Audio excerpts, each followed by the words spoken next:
guys, how's it going? Welcome to the Nerdemic Show. I am your host, Kieran Donnelly. I'm your other host, Callum John.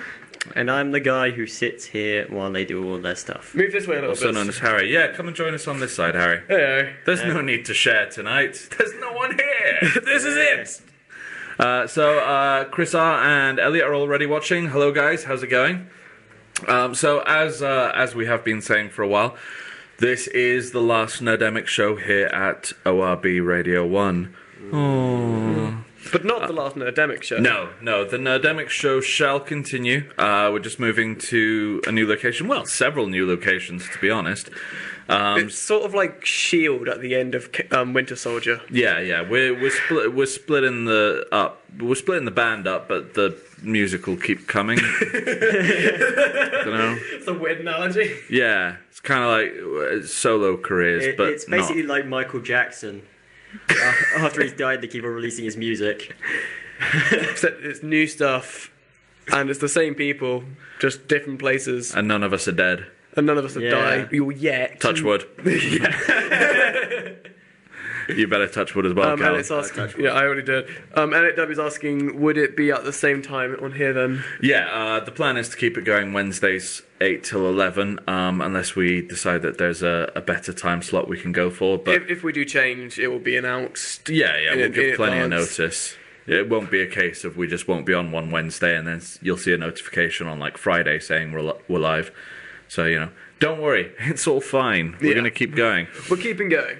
So, what shall we... I can't speak. What should people expect tonight, Kieran? Well, first they should expect to know how to get in touch with us. That's a good point. I nearly forgot. Well, you can get in touch with us, obviously, on YouNow at youdnow.com/Nerdemic Show. You comment in, we'll read your messages. For example, Elliot W. just sent us a sheep. I like sheep. We do like sheep. There's a field of them outside. Yep. Yeah. For 2 weeks on Wikipedia, it said that sheep were invented in 1975 by me.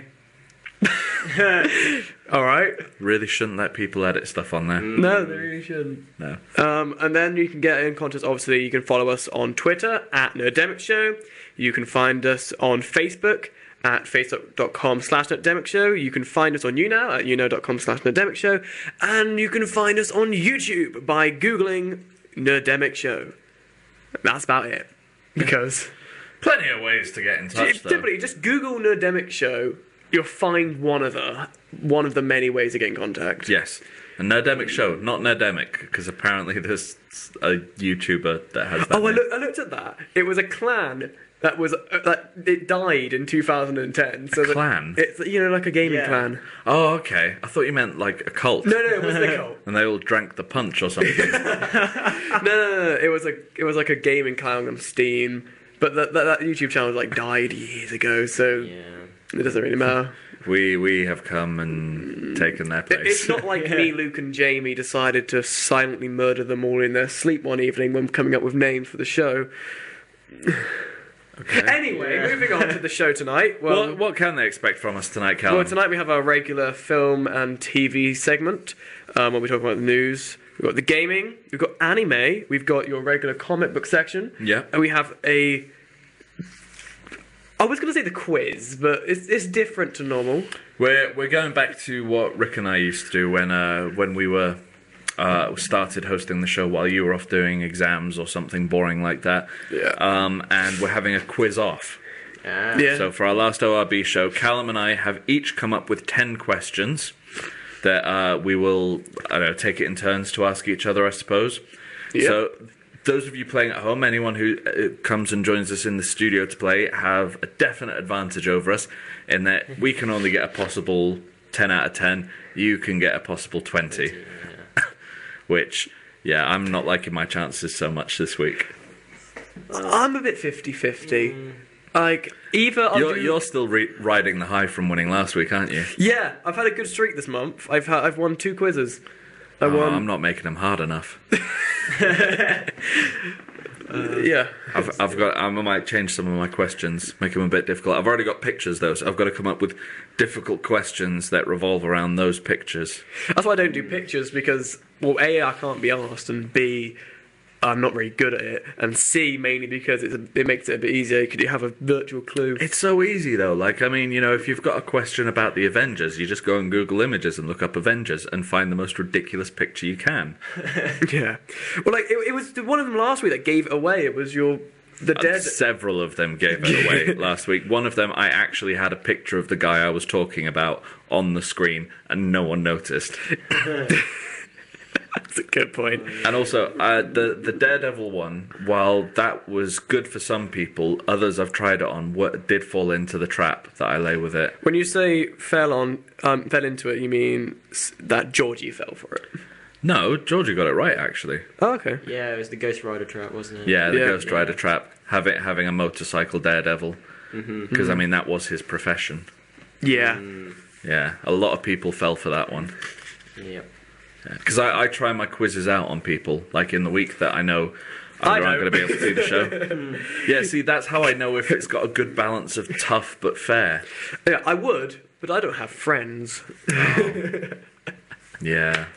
I was waiting for the small violin. Anyway, should we press on to the first segment? Can if you want. Well, is there anything else you want to talk about? No. Nah? Let's do it then. Let's do it.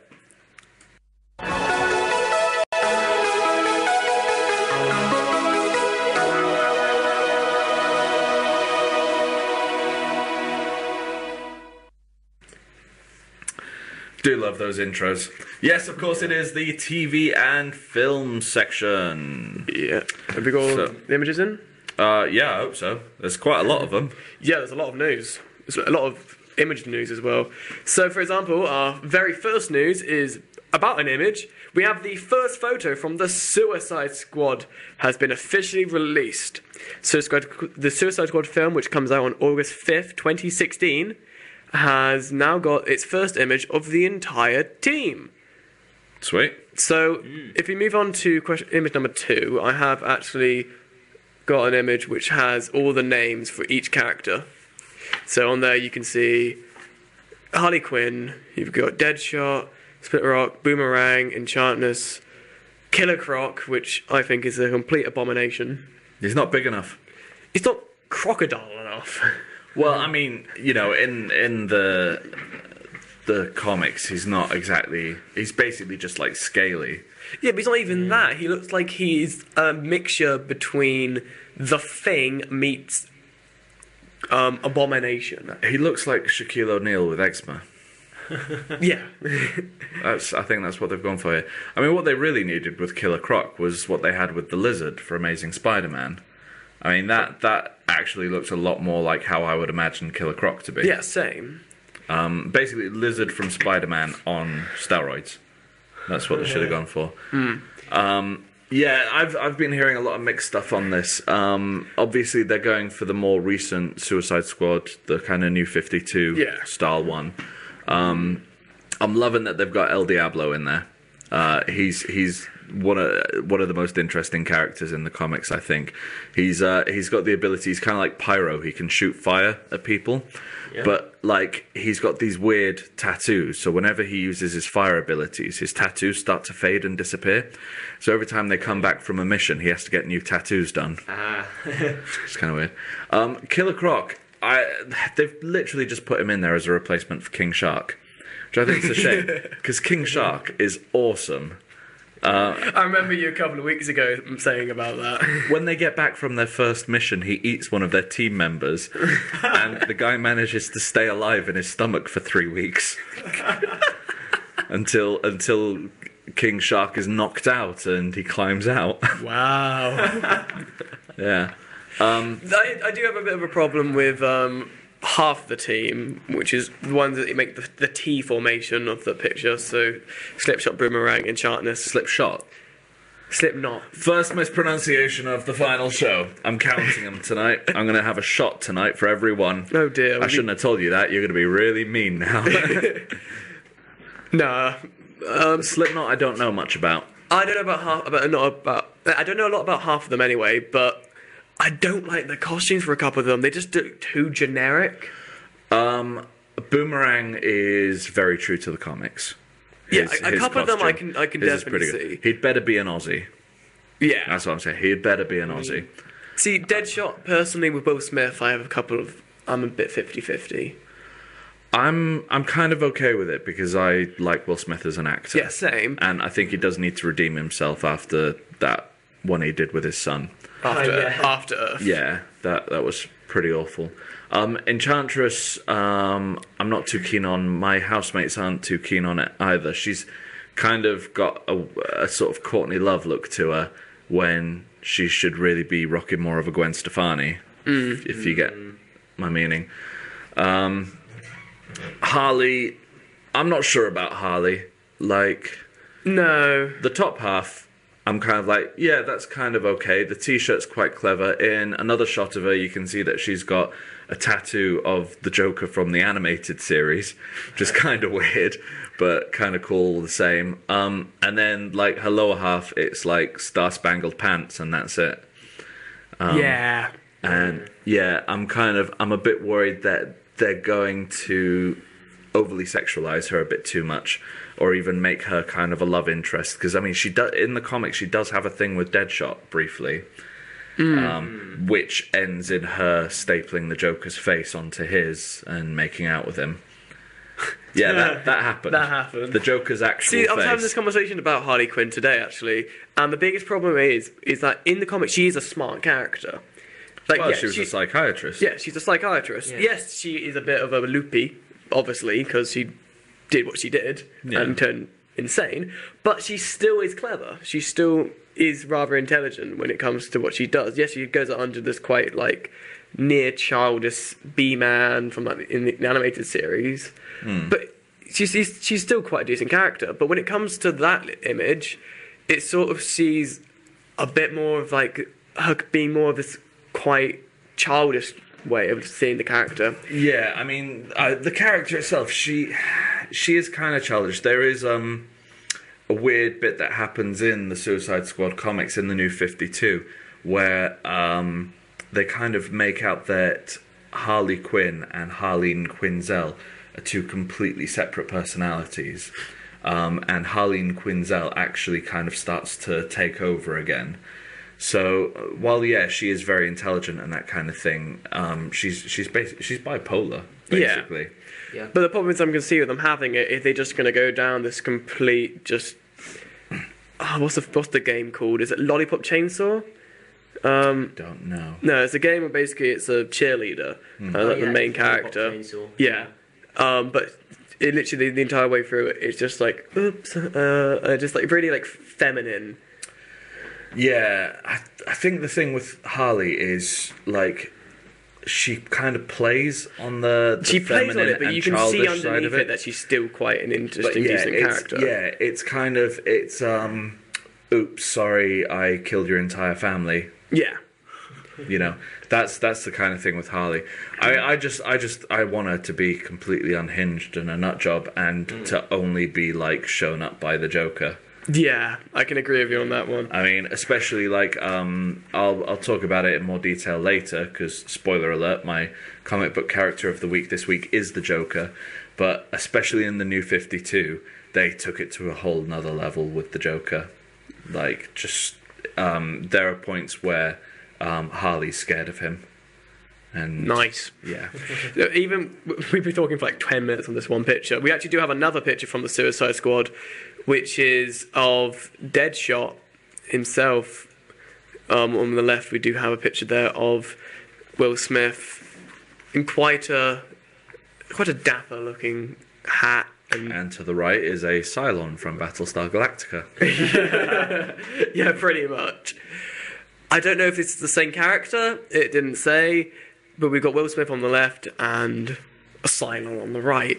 Hopefully that's not the final full rendition of some sort of the character. Kind of funny how they've only watermarked the right one. Yeah, that's a good point. Yeah. Are we even allowed to use this? Probably not. Yeah. Anyway, so that's that. Speaking about images, we have more images from this time, but the Star Wars universe. For we now have some images from the Star Wars Force Awakens that was recently released in part of the Vanity Fair. So here we have an image of an actor I ain't going to attempt to pronounce. Second shot of the night. Lupita. No, you can attempt. No, you're doing well. It's looks like Lupita Nyong'o. Yeah, she's performing here with a motion capture for a CGI pirate character called Maz Katna. If we move on to the second image, we have an image of Oscar Isaac playing. Move on to the second image, please, Callum. Please, come on, manners. I'm just. Have I taught you nothing? We have an image of Oscar Isaac playing the ace resistance fighter Poe Dameron. Nice. Image number 3, please.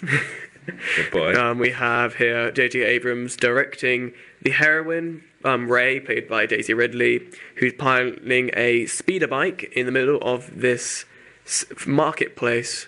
Now, do we think she's the new Skywalker? Either she's the new Skywalker or she's going to be the new female version of Han Solo. Because they do make a real point in the latest trailer where he's talking about, my father was a Jedi, Yeah. I'm a Jedi, my sister's a Jedi, you're a Jedi, to kind of avoid showing anything to do with them, like gender or anything. Yeah, I don't know if it's going to be her or it's going to be Oscar's character. Yeah. We don't know. It could be both. It could be both. In the expanded universe, he did. There were several of them. We don't even know if it's going to be Luke's kid. Could be Leia and Han's. Could be. Yeah. That could make a bit more sense as well because I don't know. Moving on, we have an image of Adam Driver here as outside of the costume for First Order Commander Kylo Ren. You may remember this character as the one that has the three-pointed lightsaber from the trailer. The crossguard. The crossguard. Yeah. This is him from the front with a couple of snowtroopers on what I assume to be will be Hoth. I do like this image. Those snowtroopers are very well camouflaged. I know, right? The snowtroopers are awesome. The armor was awesome when I saw them release at Celebration.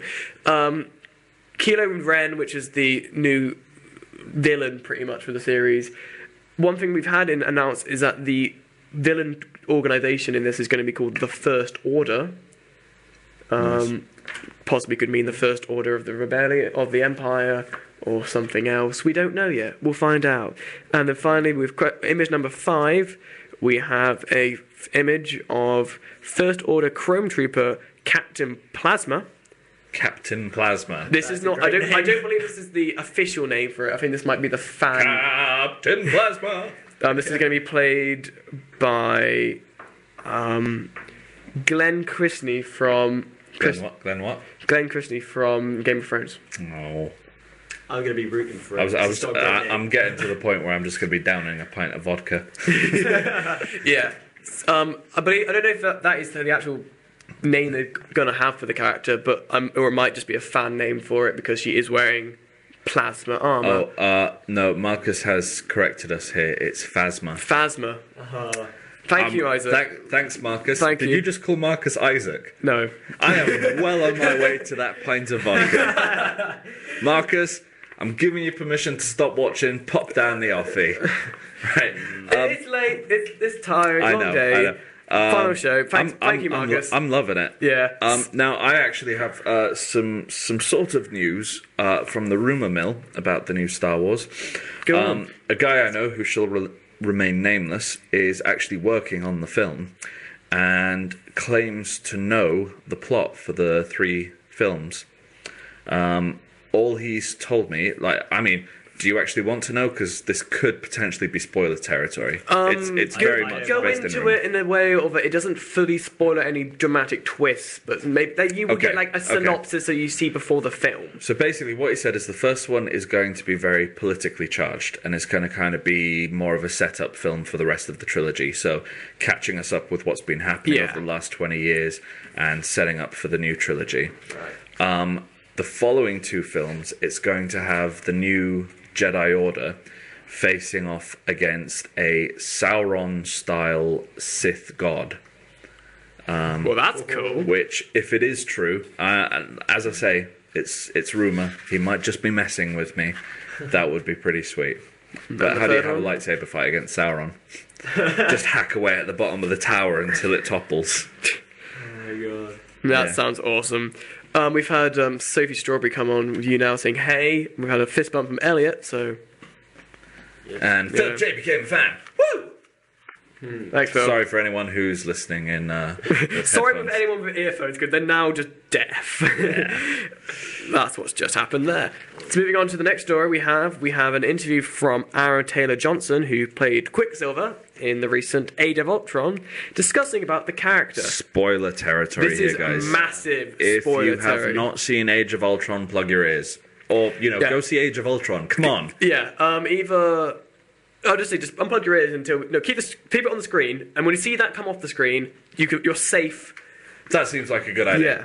That seems like a good idea. So in a recent interview with Quicksilver, actor Aaron Taylor Johnson, Marvel revealed that the fate of Quicksilver's during the film was a fair amount of thought. In fact, the studio went so far to actually make new designs for a Quicksilver costume for upcoming films in case he survived the film and achieved full Avengers status. The actor then said to Cinema Blend in an interview, "It's the Marvel Universe. It's very much our intention to go for all the way we did. There's a costume design for whether if he did or if he didn't die, which is effing because yeah. No, it's actually done that in the script. Okay. It is effing really cool. Like, oh my god, that's what I call an interview." And then he continues it with, "I'm not really sure if I can really go down that realm, but yeah, it was definitely an alternate. I think that I would like to play with it, but it's really much a setup from the very beginning, and Jocelyn had in mind the story to tell that he did. And I was very game for that as well, because I think it really gives the movie sort of an emotional twist and a surprise." So that was the interview. So that basically... See, I think the thing is, I think Quicksilver definitely will return. Yeah, that's what I've got from that as well. But not necessarily how you might expect. No. They've already revealed that in the Doctor Strange movie, Scarlet Witch will be involved, potentially as an apprentice to the Doctor. I know where you're going with this now. Doctor Strange is constantly astral projecting himself into all sorts of different planes, including the dead. And I would be very surprised if Scarlet Witch doesn't actually sign up to work with him in order to see her brother. I wouldn't be surprised by that. Take down the picture now so Elliot can take out his ears. Elliot, you can listen to us now. Spoilers are over. Spoilers are over. So that's good. Mm-hmm. We do apologise for anyone who's now sadly been upset by that news if they did decide to brace the spoilers. But moving on to the next story we have from the Teenage Mutant Ninja Turtles 2. We have an image of Casey Jones, played by Stephen Amell, which is... Stephen what? Amell. That's the one. I said... I'm going to get so drunk! Stephen, who is known for Arrow. This is why I'm not doing any of the news tonight. This is my favourite section. Be quiet. So this is the first image we got of the character in his costume. I don't know what to say about it, really. It's typical Michael Bay style film stuff. I mean, the guy in the TV, in the cartoon and in the original films and stuff like that, and the comics and everything, it's not really a costume. He wears a hockey mask so that he can go around beating up people with a collection of different sports sticks and clubs and stuff like that he collects.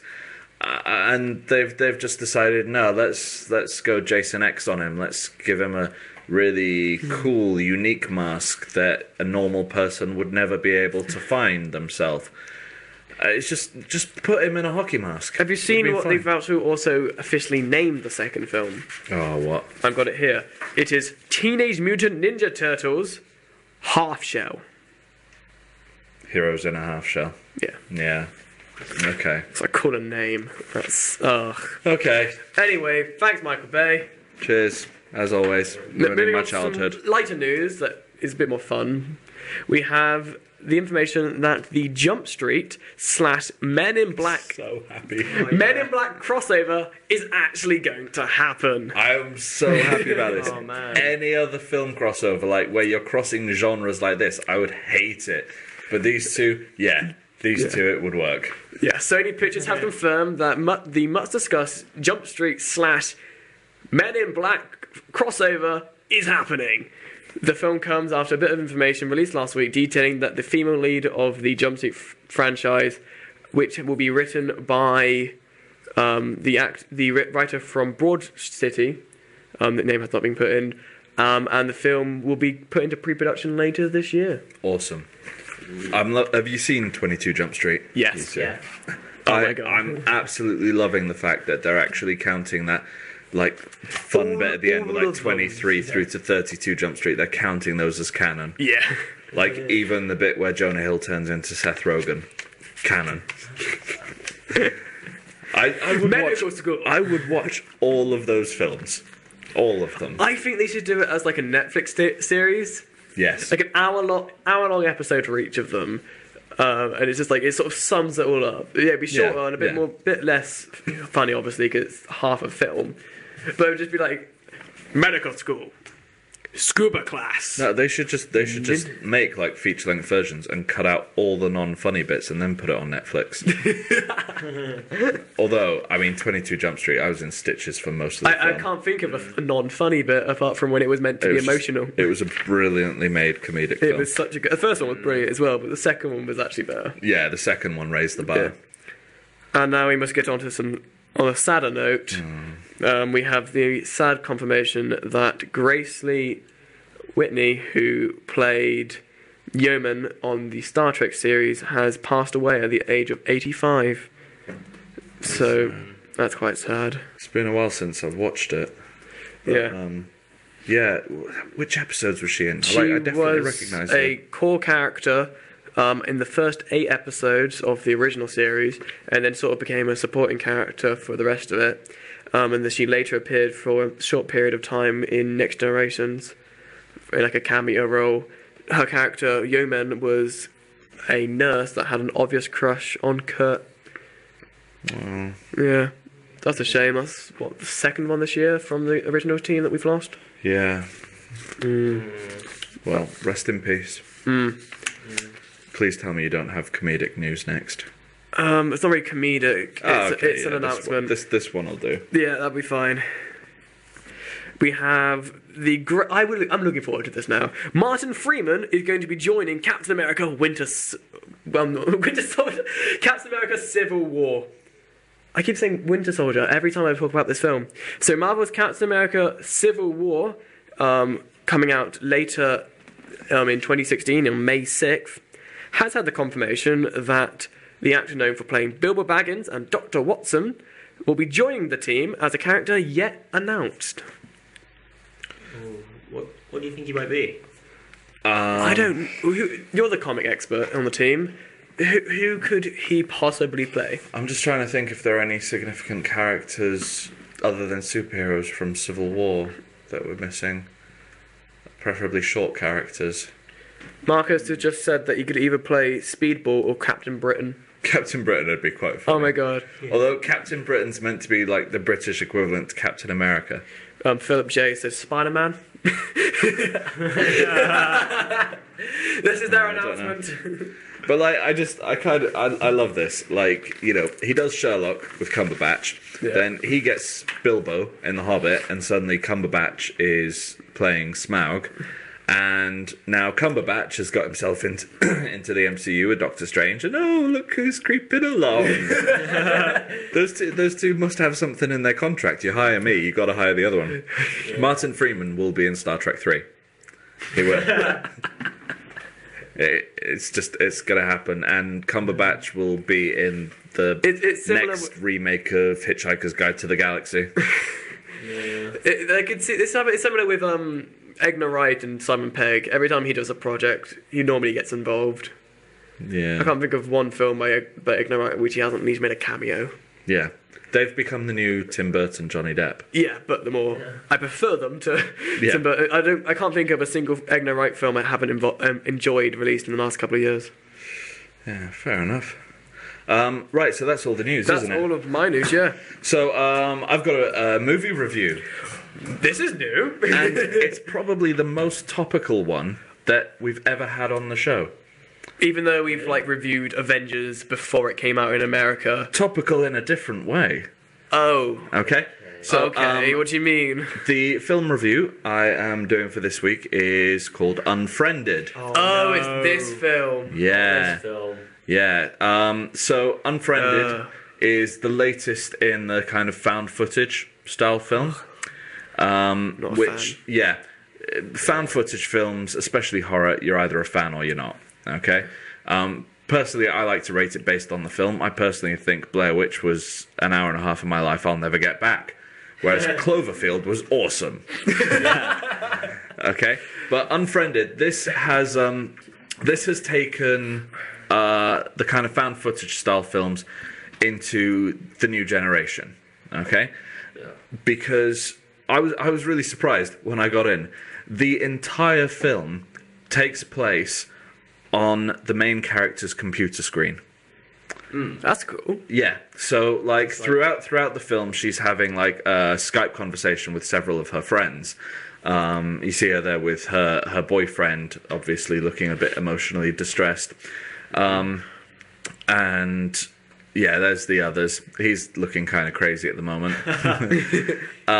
Yeah, so the majority of the film is done like this. Occasionally there'll be breaks where she'll go onto a private chat or she'll be looking something up on the internet. But the whole thing looks like it's been done as a screen grab from her computer screen. The plot to the film is that a year before, someone released an embarrassing video of a girl that they went to school with, and the girl, as a result, decided to kill herself.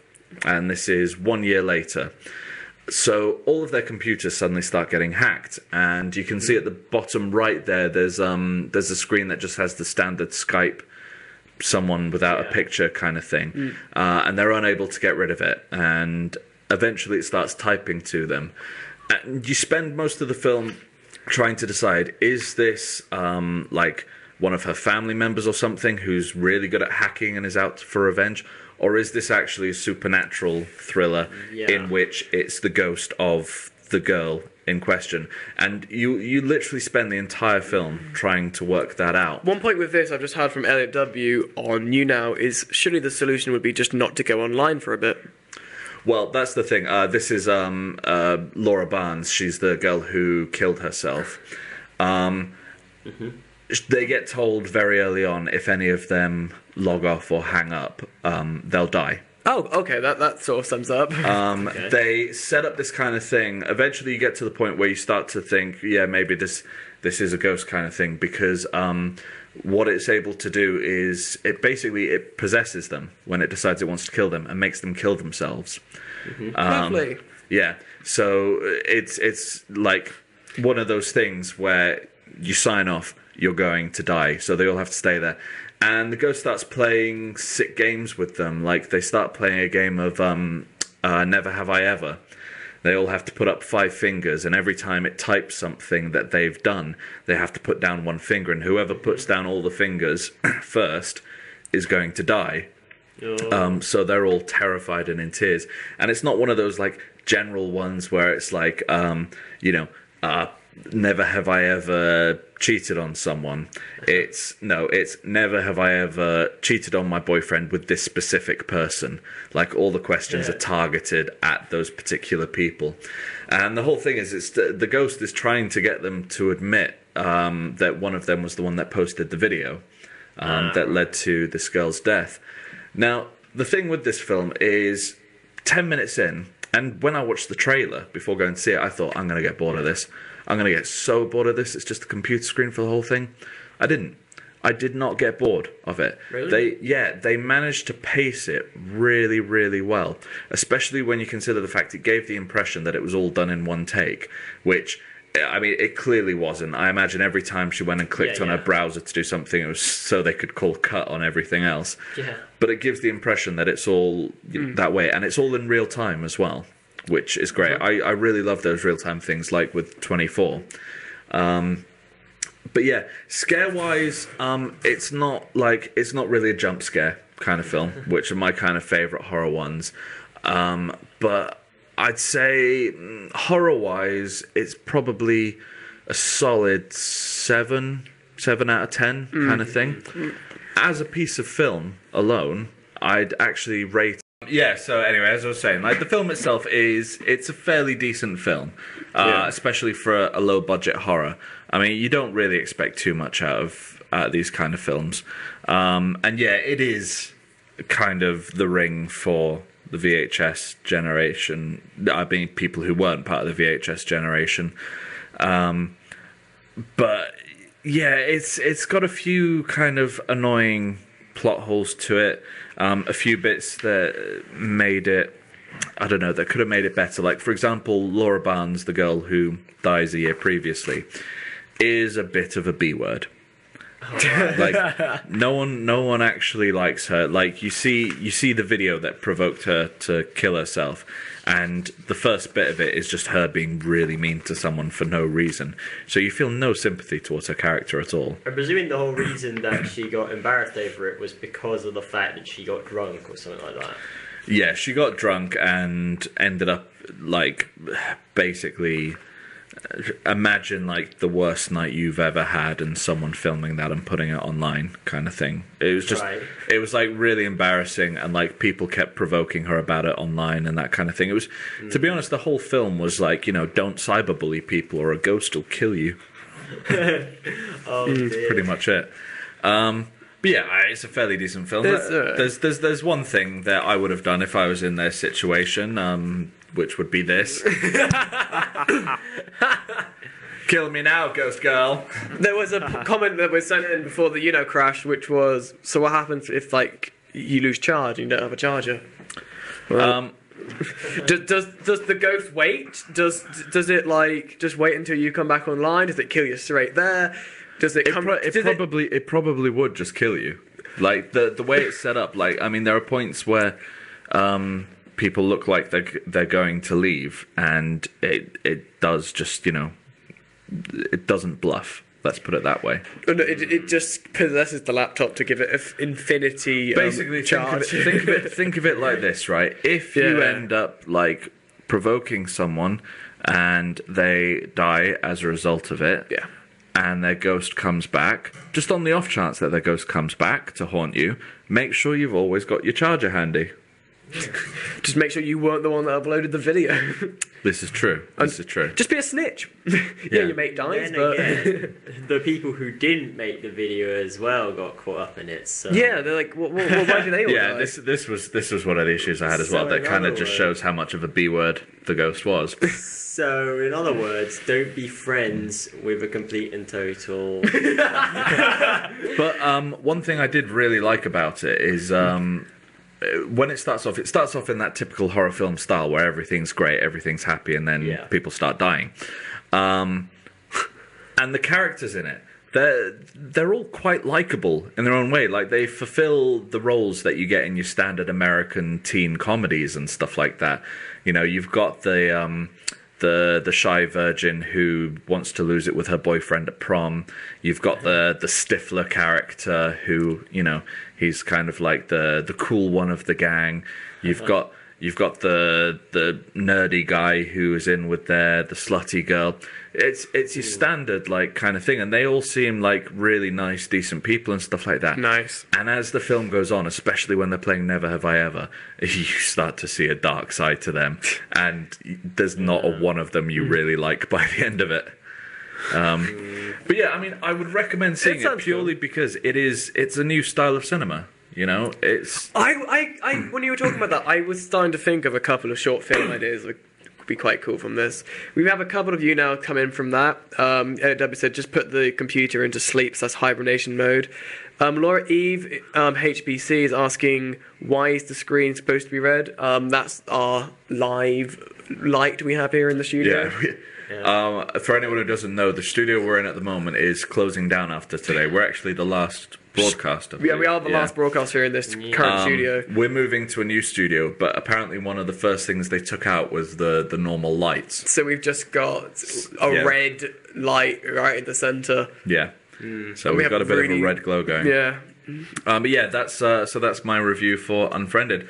Awesome. As I say, I would recommend going to see it. It wasn't a bad film by any means. Not best film of the year material or anything like that. Probably not even going to be the best horror, but it was something different, and I didn't get bored. That's cool. I mean, that's pretty high praise for me. I didn't get bored. Yeah. I get bored so easy. You do? I'm kind of bored of this. Oh, thanks, mate. I'm going to go outside. I'm kidding. Oh, you could, because should we go to a... Do you want to go into the next section, or do you want to go into... Yeah, let's skip straight into the next section. We got some time to make. We got loads of time to make. Okay, so here's our next section.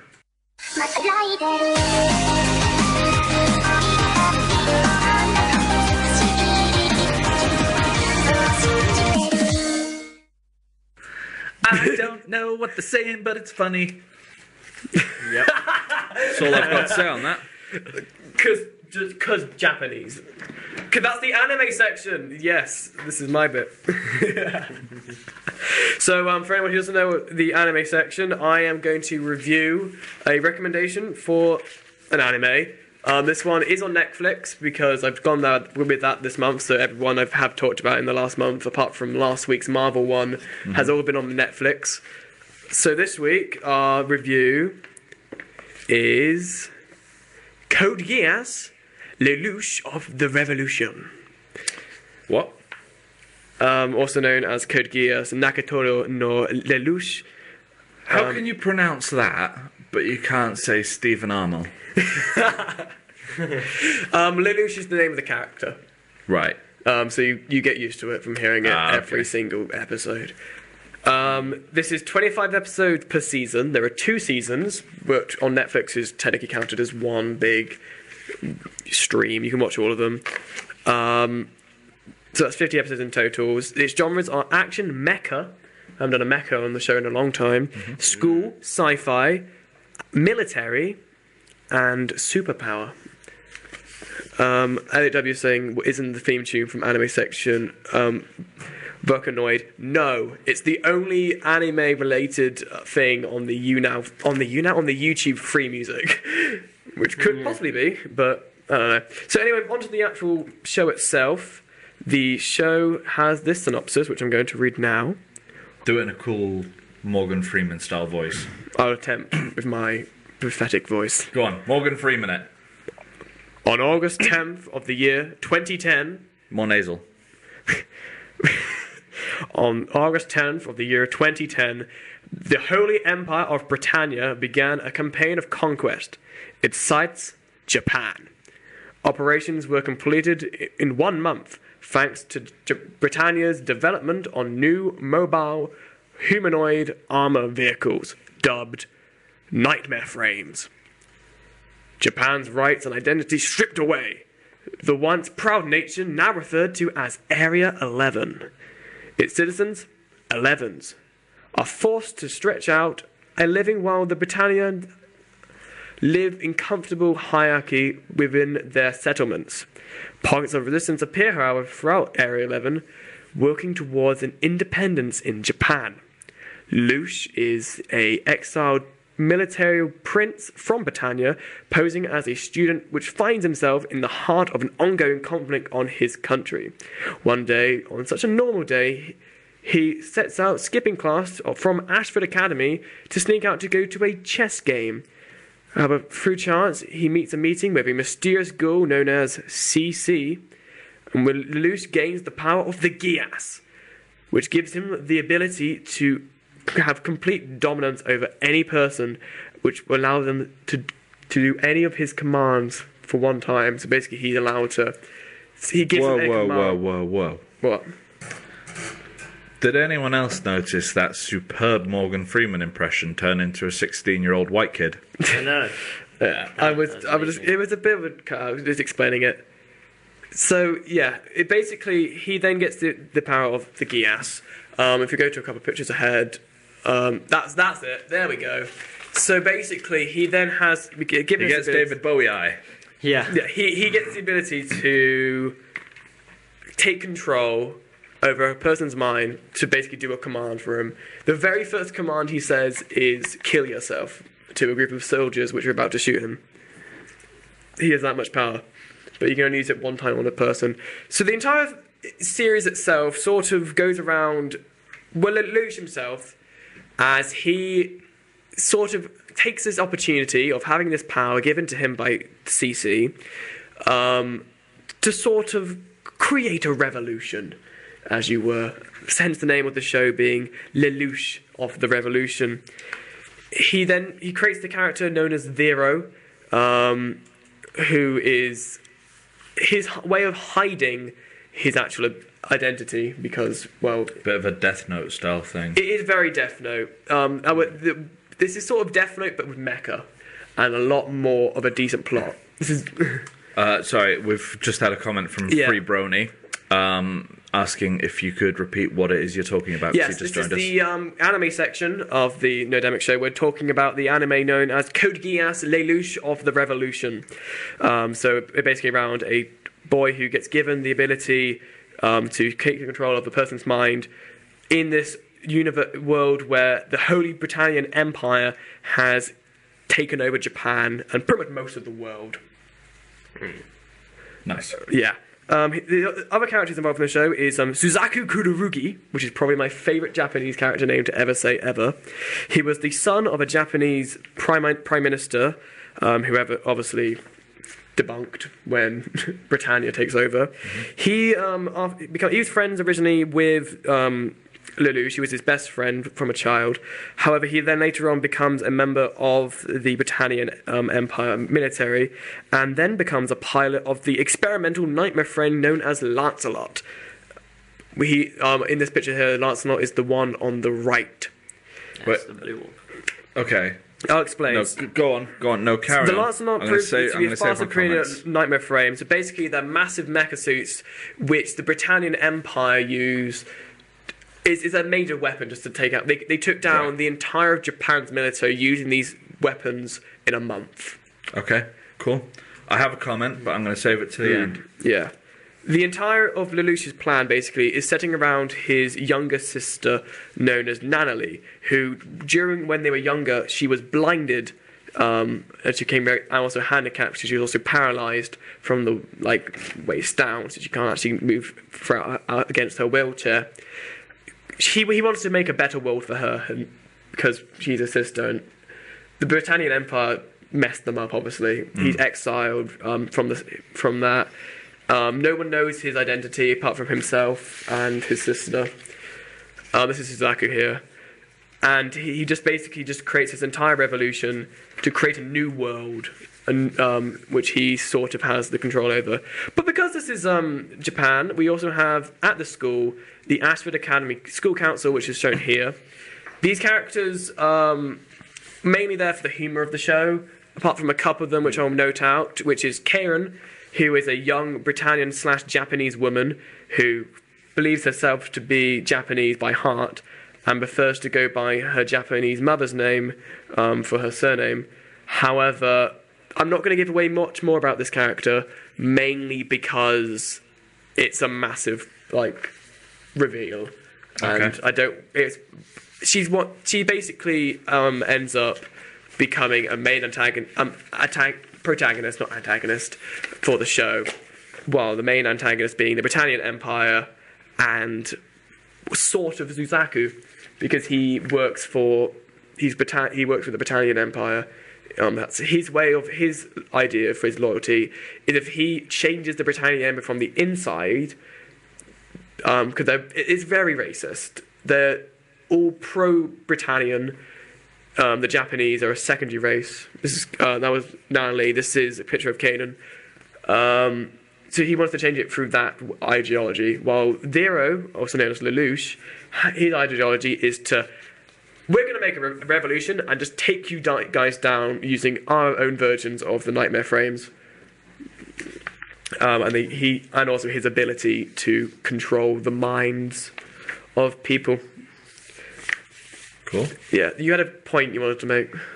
Yeah, just at the moment, it's kind of sounding to me like a cross between Death Note, Star Wars, and Gundam.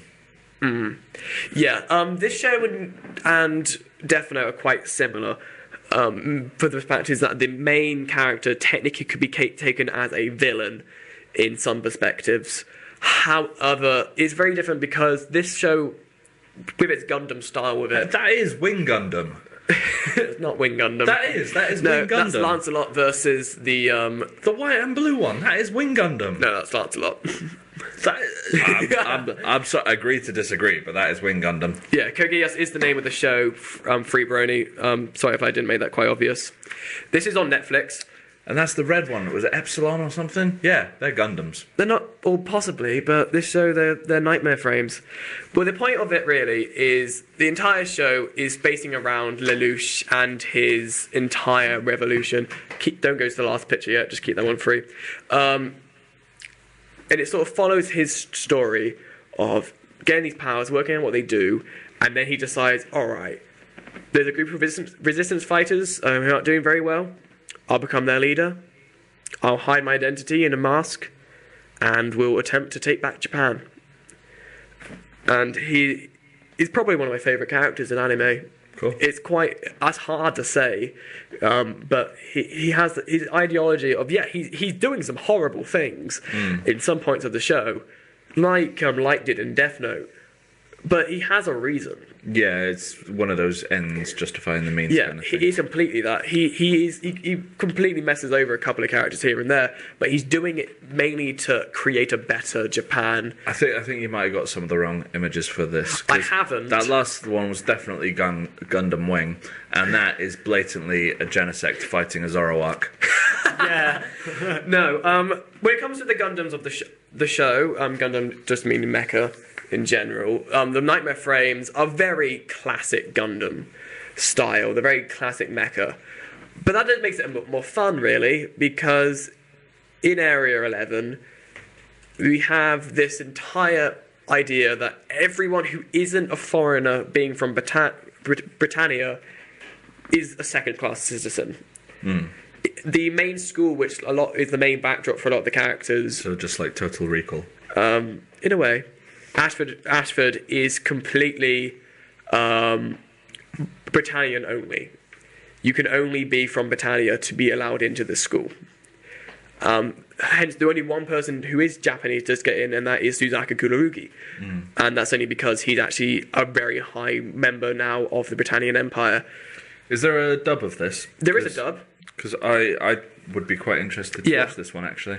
This does have a dub. The dub is on Netflix, Sweet. as always. I always do shows which have a dub. I don't normally do on this show because a lot of people don't really...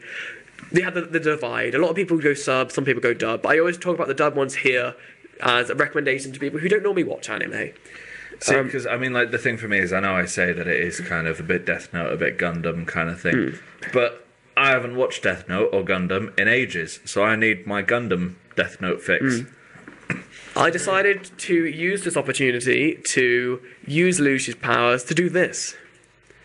Lucius Britannia commands you to watch the Nerdemic show. So all of you must now watch every episode. I was going to say, people who can see this already are. Yeah, but they know they must be stuck. Yeah. It's a fun show. I do have the trailer for it, so we'll show the trailer. Don't you? It's there. Let's crack that It's got the song. Right, and I'll go after this. I'll give my score. Okay. Cool. Let's go See you to in a minute. I have another comment after seeing the trailer, actually. What? So, as you know, I run a theatre company. Yeah. Not to plug it, but don't hate the players theatre company. Last year we did a production of Julius Caesar, which is, set during the height of the Roman Empire. Except we decided we wanted to give it different setting. So we set it about 40 years in the future in Britain. And so basically we replaced Rome with Britain kind of thing. Yeah. And it was basically set in this kind of after-war thing where Britain had managed to stay out of this huge world war, and as a result was pretty much the only decent country left, and then went out and took over everywhere else, reforming the British Empire in the same style as the Roman Empire. Which kind of seems like the same plot as this. And this, the whole rebellion thing, is pretty much what we're planning for Antony and Cleopatra next year. Except we weren't going to set it in Japan. You will now. we actually might. Yes, have a character which entire idea is just let's kill everyone who's not from Mark Antony. Mark Antony. That is Mark Antony. The thing is, you can't even say that this ripped you off, because this came out in 2008. No, I'm not saying that. No, I'm just saying it's quite funny. For me, this is encouragement to watch it, actually. I might have ideas for the show next year. Yes, can you just have Marcus running on in a mecha suit? Yes.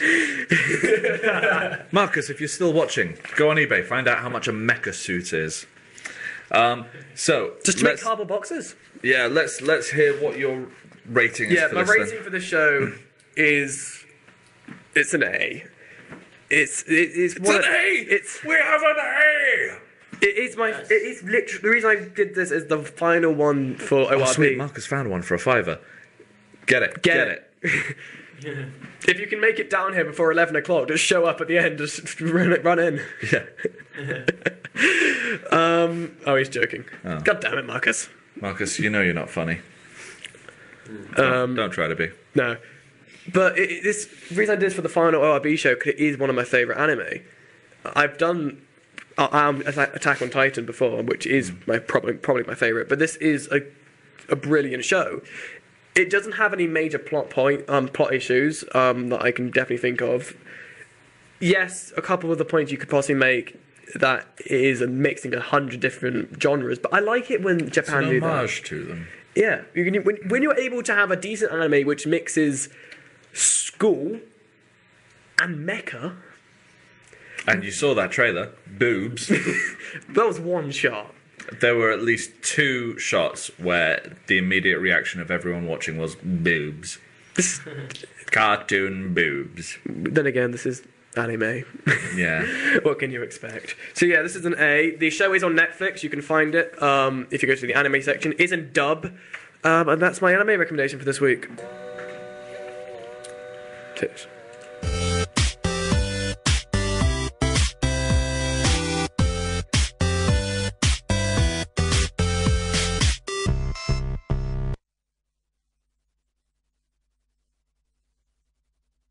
Up.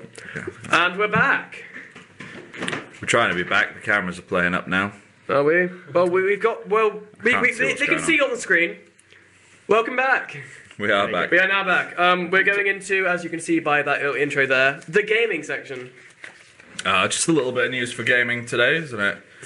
Keeping it short. We're keeping it short because we do have to go into our epic, massive, long quiz in a bit. Yeah, that's the point. Harry, do you want to go and let Tom know we're going to quiz, see if he wants to come and join us? We'll just do this news here.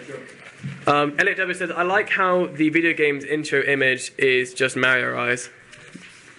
Mario's eyes? Your image, because he's quite close to the front. It's not just Mario's eyes. It's not just Mario's eyes. It's not just, oh yeah, Jan Man's asking quiz. Oh yeah, we do it. You're new to the show, so we'll just introduce that. We do a quiz on a weekly basis, but this week we're doing an epic quiz. We're doing a quiz off, in fact. Each of us have 10 questions each, so we can only get 10 each, but however, you guys can get up to 20 points. I challenge you to beat us. We do. Just write in your scores at the end or during the quiz, we will mark them. So, in fact, what we could do is see if anyone at home can beat us combined. Yeah. I mean, we're against each other for the first half, but we're against everyone else. Yeah. Janman thinks he shall beat us. You probably will. Probably. Yeah. So on to the gaming news for this week. We have, first of all, I'm trying to find the gaming news. Here we go. Nintendo have planned to reissue some of the out-of-stock amiibos. Thank God is all I can say. So for anyone who doesn't know, the extremely popular Nintendo NFC-enabled amiibo characters a lot of them go off the market quite short after a short period of time because of the lack of product creation yeah, I know. I'm always hearing people on like the Street Pass groups. Yeah, you know, you can find some of them for like 50 quid on 50 quid. You can, on eBay. That's ridiculous. Yeah. However, what we had has a confirmation from Nintendo saying that from many characters that have been consistently out of stock or retail exclusives or underwhelming markets all over or hard to find will be reissued and course of this year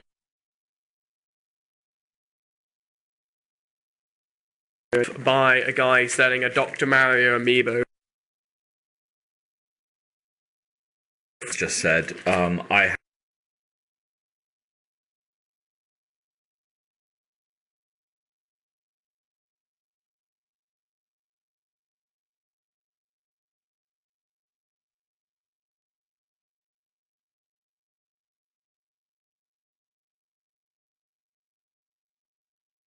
Unity ones. They're pretty awesome as well. Hey, segue.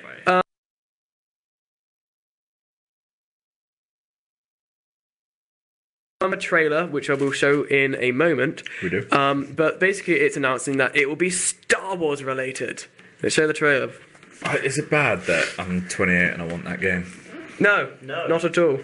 Like it just looks cool. Why couldn't they have games like that when I was a kid? Like imagine like I used to have all those little Pokemon figurines. Imagine if they were like amiibos. Yeah. That'd be great. Yeah. That's awesome. You just go out and buy legendaries. Yeah, so with that, we've got the main playset, which we sold for $64.99. So I don't know if that's about 50 quid in pounds. That's the starter set for the Twilight of the Republic playset, which mainly will include Obi-Wan, Yoda, Darth Maul, and many other characters from the prequel trilogy, as well as the Rise Against the Empire playset, which will be coming out based around the moments around the Yavin, Hoth, and Tatooine battles, featuring Chewbacca, Han Solo, Vader, and many other characters from the original series. So that's fun. Sounds pretty awesome. I haven't got anything to do or know anything about the Infinity. I've not bought any of the old ones, but it looks cool. They've got so many Marvel ones, and they look really cool, and I want them. Someone buy them for me. And, Yeah. What platforms is Disney Infinity on? Pretty much all of them. It's on PlayStation 3, 4, Xbox, Xbox One, and Wii U. It does seem like one of those things where I could waste a ridiculous amount of money on it, though. Yeah. I should probably try to avoid it. So yeah, that's all. Jesus, that's a lot of money. Yeah. That really is, J-Man. And Edit Dub is saying he's going to be getting Puzzles and Dragon's Den on the 3DS tomorrow, hopefully. Sweet. That's quite a good, decent game, actually. I've seen quite good stuff about it. We've got lights as well, which is good. There are lights here. Awesome. So, shall we move on to the quiz? Is Tom joining us? Yeah, he said he would join us. Cool. Join us, Tom. Join us. We've got the intro anyway. Quizzical.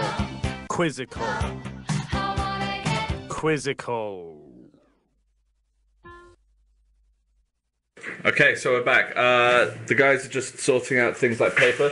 I've got paper here. You just need pens. Oh, okay.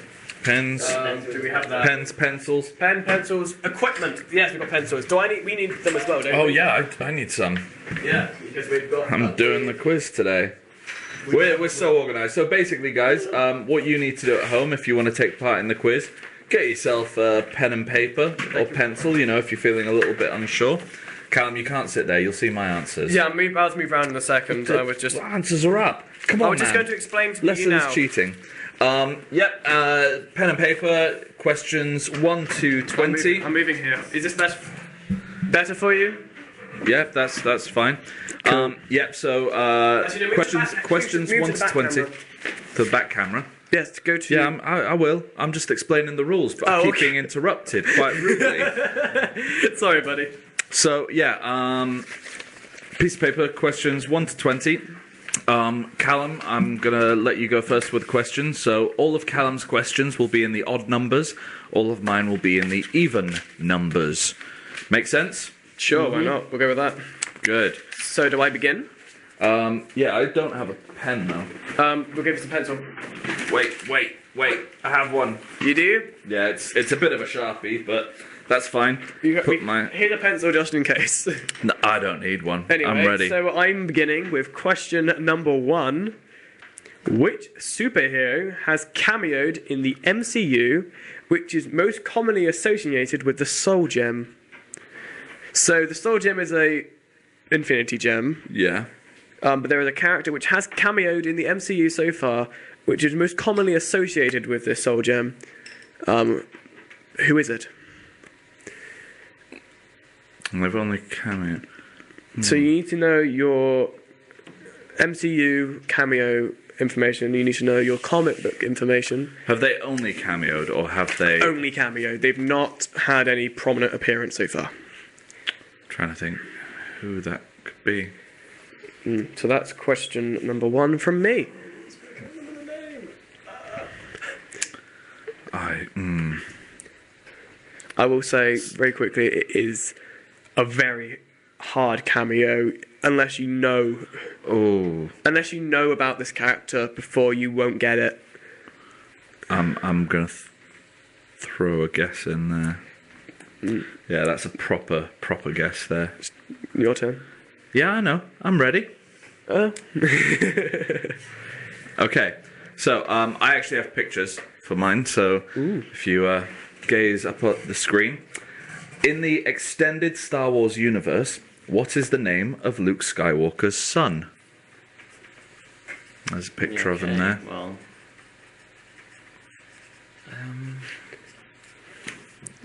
So I'll repeat that. In the extended Star Wars universe, what is the name of Luke Skywalker's son? If you have any more Star Wars questions, I feel very confident for this quiz. Because Really? I am the biggest... I'm a massive... Have you got this one? I have got this one. Oh. Unless you've been really cheeky with your answer.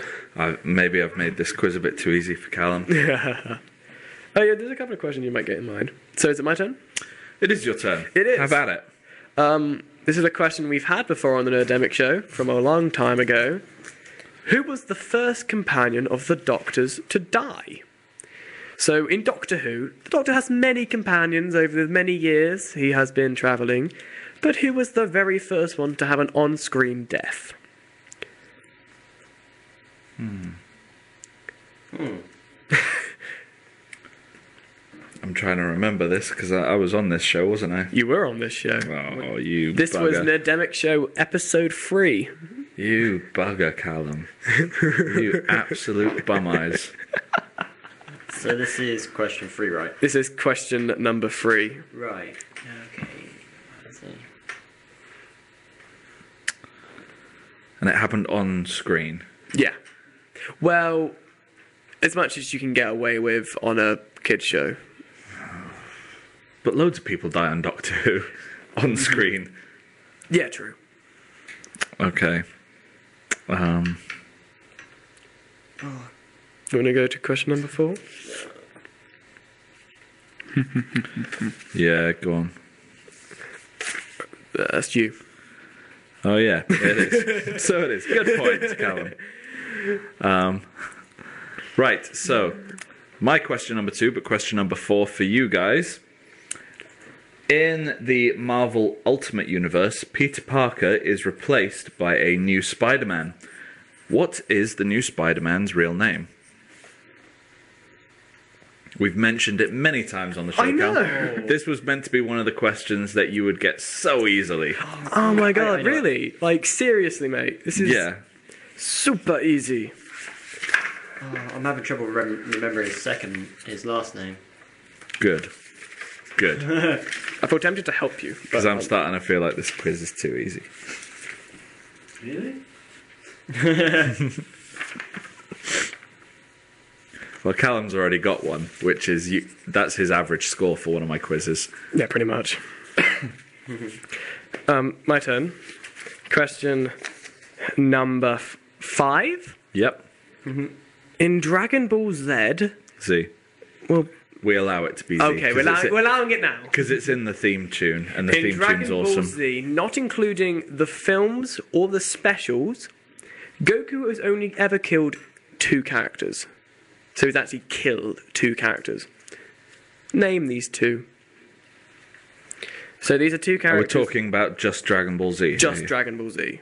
So we're not talking GT or the original Dragon Ball. Just Dragon Ball Z. Goku has only killed two characters. Who are they?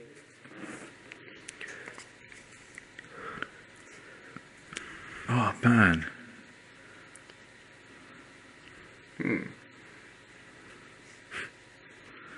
It's kind of hard seeing as though pretty much everyone Goku's had a fight against that has died has ended up coming back at some point. That's the best bit. Right. Question number 6. Yeah, that's a devious one. I like that. Thank you. Okay, so question number 6 is also an anime one for me. So my question is, why was the anime of Death Note banned in China? Ooh. Oh, I think I've heard this. Right. So I'll say that again. Question number 6, why was the anime Death Note banned in China?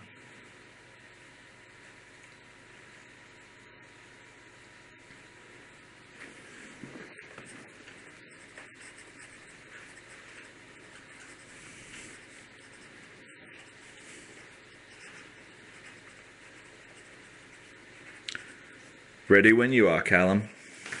Yep. So question number 7. Yep. I'm going to make a note of that, actually. Name the popular game series from the anagram Karma Riot. Could you spell it, please? I will spell it for you, yes. So K A R M A space R I O T. And it's a video game. It is a video game series. Okay, I've already got that. So what was the question again? Name the popular video game series from the anagram Karma Riot. Too easy. This is your quiz. Right, question number... So is my quiz. It is. All right, let's see how you feel about this one. It's a maths question. I love maths. So, do you guys all have the anagram written down? If you haven't figured it out, so you can go back to it. Yeah.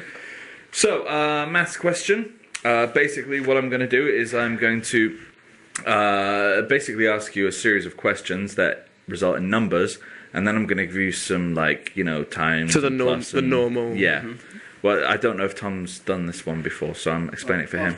And we've got. Yeah, we've got new viewers as well. So let's do this. Also, don't, good point, because people never normally realise this, don't do bid maths for any of these questions. Don't do big maths. Bid maths. Bid maths. Bod maths. Bid maths, bod maths. Brackets, indices, division, multiplication. No. Don't, yeah. It's all very, this is a very simple maths, this one. Oh, okay. And it ends in a nice round number. Ooh. Yay. Right, so give us the question. Okay, so first I want the number of Titan shifters still alive in the anime Attack on Titan. In the anime. Still alive in the anime. Is this including ones not revealed yet? Including ones not revealed yet. Oh. So ones not revealed yet in the anime, but that have appeared in the manga, but that are still alive in the anime. Okay. Okay. Then I want you to add on the total number of dual-type starter Pokemon. Okay. Then you are going to multiply that by this, which is, you're going to fill in the blank here for DC's latest reboot, which I'd like to point out, I haven't mentioned so far on the show, the new blank. So the blank is a number. You have to fill in the number. Yes. Well, I'll let you finish the question first. I have mentioned this number on the show so far today. And then I want you to divide that by the number of Nerdemic shows that I appeared on before becoming a host. Oh. I have to think back to how many times I've had you on the show now. Yeah, you will. Oh, quick question when it comes to dual types. Are we talking final evolution? No clues. Ooh. I've given you all the clues you need. So I'm going to repeat that one again. So the number of Titan shifters still alive in the anime, including those that have yet to be revealed, plus the total number of dual-type starter Pokemon, times fill in the blank for DC's latest reboot, the new blank, divided by the number of Nerdemic shows I appeared on before becoming a host. Give me a moment to just go over that. I'll give you a moment. So it goes add, times, divide, Yes. done. Add times divide. Oh, God. It's that Pokemon Kieran, your one. quiz is so easy It's the Pokemon one which is getting me, because it could mean two different things, and you could be really horrible or you could be quite clever with that. Good. Yeah, It could be another Evil Knievel picture. it could be another Evil Knievel picture. Oh dear, I'm gonna have to just keep working on that one when I'm saying my question. In the upcoming Star Wars film, what is the name of the planet that has been shown in both trailers so far? So there's a planet which is quite prominent in both trailers. What's it called? This one's gonna be like the starter one, isn't it? This is like either gonna be really obvious or you're being really mean. Yeah, Yeah. pretty much. Pretty much. You know I'm me going by now. with my instinct. Okay. You guys ready for me to move on to my next one? Yeah. Okay. So this is a new style of question for question number 10. Up on your screens, you can see a picture there. Each one of these pictures represents a member from a superhero team. I want you to tell me what the team is. And I will even give you a bonus point if you can tell me each of the characters represented in pictures there. So I'm looking for a superhero team. Any specific universe? Oh, yeah, can you... No, I'm not going to give you any clues. Because, I mean, if I narrow it down to, like, Marvel, DC, TV, film, whatever, it's going to narrow down your choices way too much. So is this your fifth question? It is question 10, but it is my fifth Yeah. question, yes. Cool. I'm still working out your maths question. All right, so I'll leave it there for a minute. There's a lot to take leave it in there with for a that second, one. because there's quite a lot to take in there. That was question 10, right? Yeah. Yes. So it's a superhero team we're looking for here.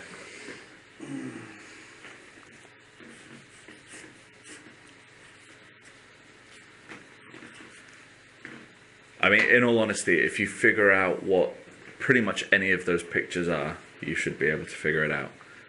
I've intentionally gone for a pretty easy one here, as it's the first time I've done this one.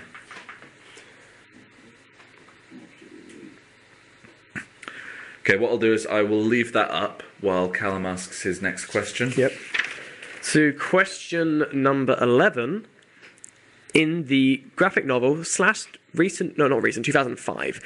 So in the graphic novel slash film, V for Vendetta, what is the name of the fascist police political party? Oh no. Wait, hang on, no. Are you talking about the fascist police or the political party? the Because party. they're two separate things. The party. But it's a police state. But yeah. Yeah, but they're two different things. Yeah, but you know It's what I like the police called one thing and the... Yeah, but you know what I mean. The fascist political party then, we'll go with that. Okay. I've gone with this question because this was... I've seen it and read it and I'm struggling. No, you've heard it as well, Yeah, because this is also a question I've said to you on a previous Nerdemic is it? quiz. Yeah. Going back to the Julius Caesar thing, it was actually one of the inspirations for our version of Julius What, V Caesar. for Vendetta? Yeah. Nice. Yeah, it's a great film. The as well. great film. dystopian future. Alan Moore hated the film. Well, It changes a lot of stuff. It does. but personally, the way they did it was pretty good.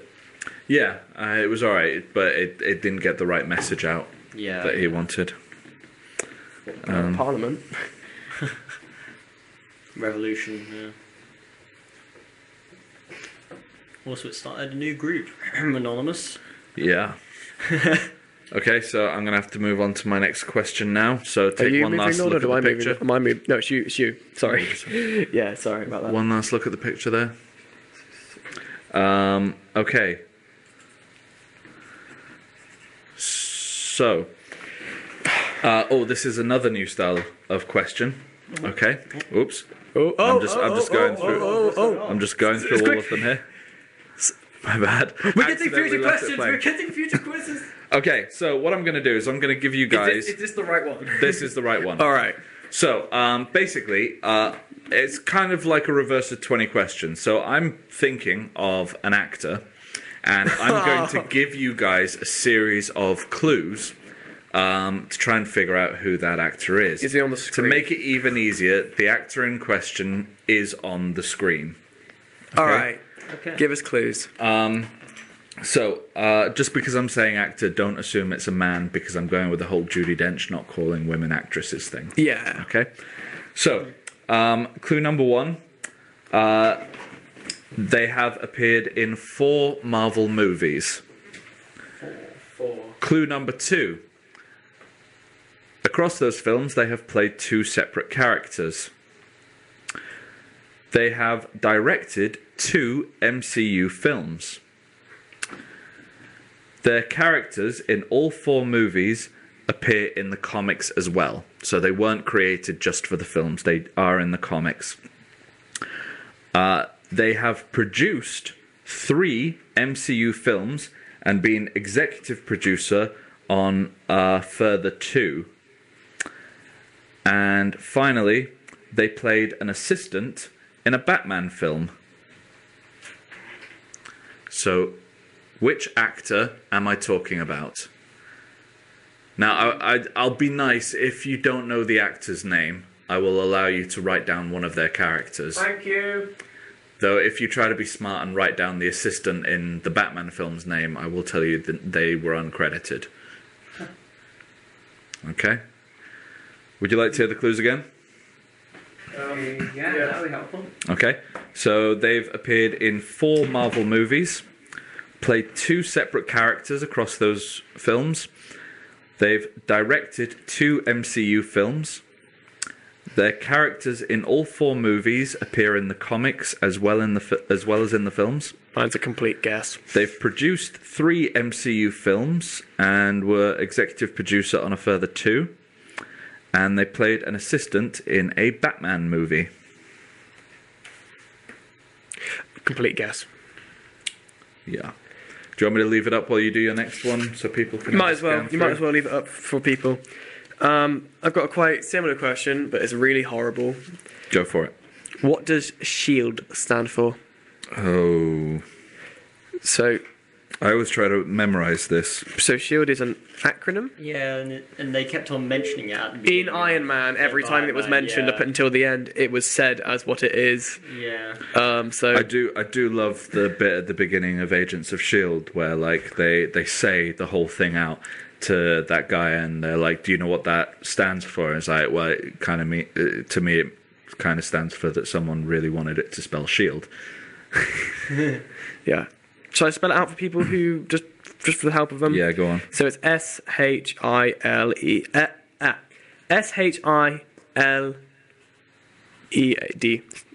Those are the letters you need. Swap one of so it's putting that again. It's SHIELD. Shield.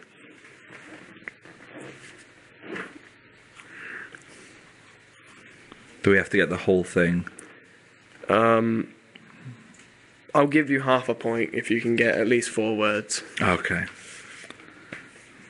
So that's question number 13.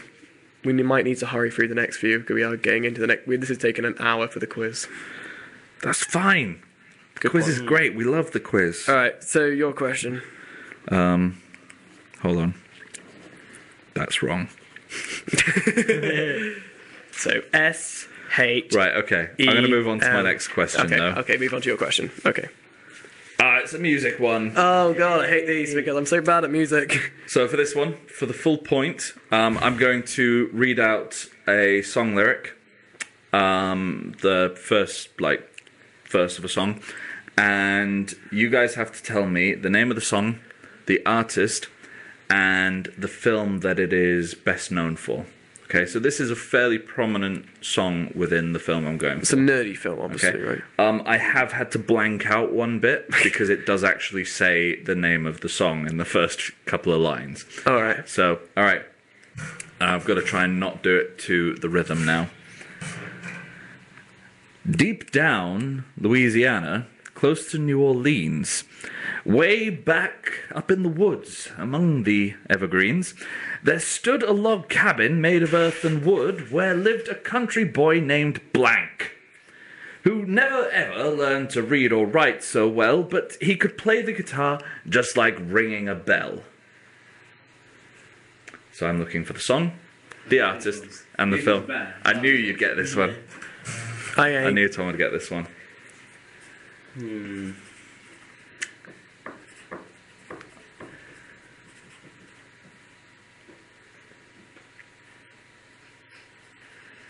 Complete guess.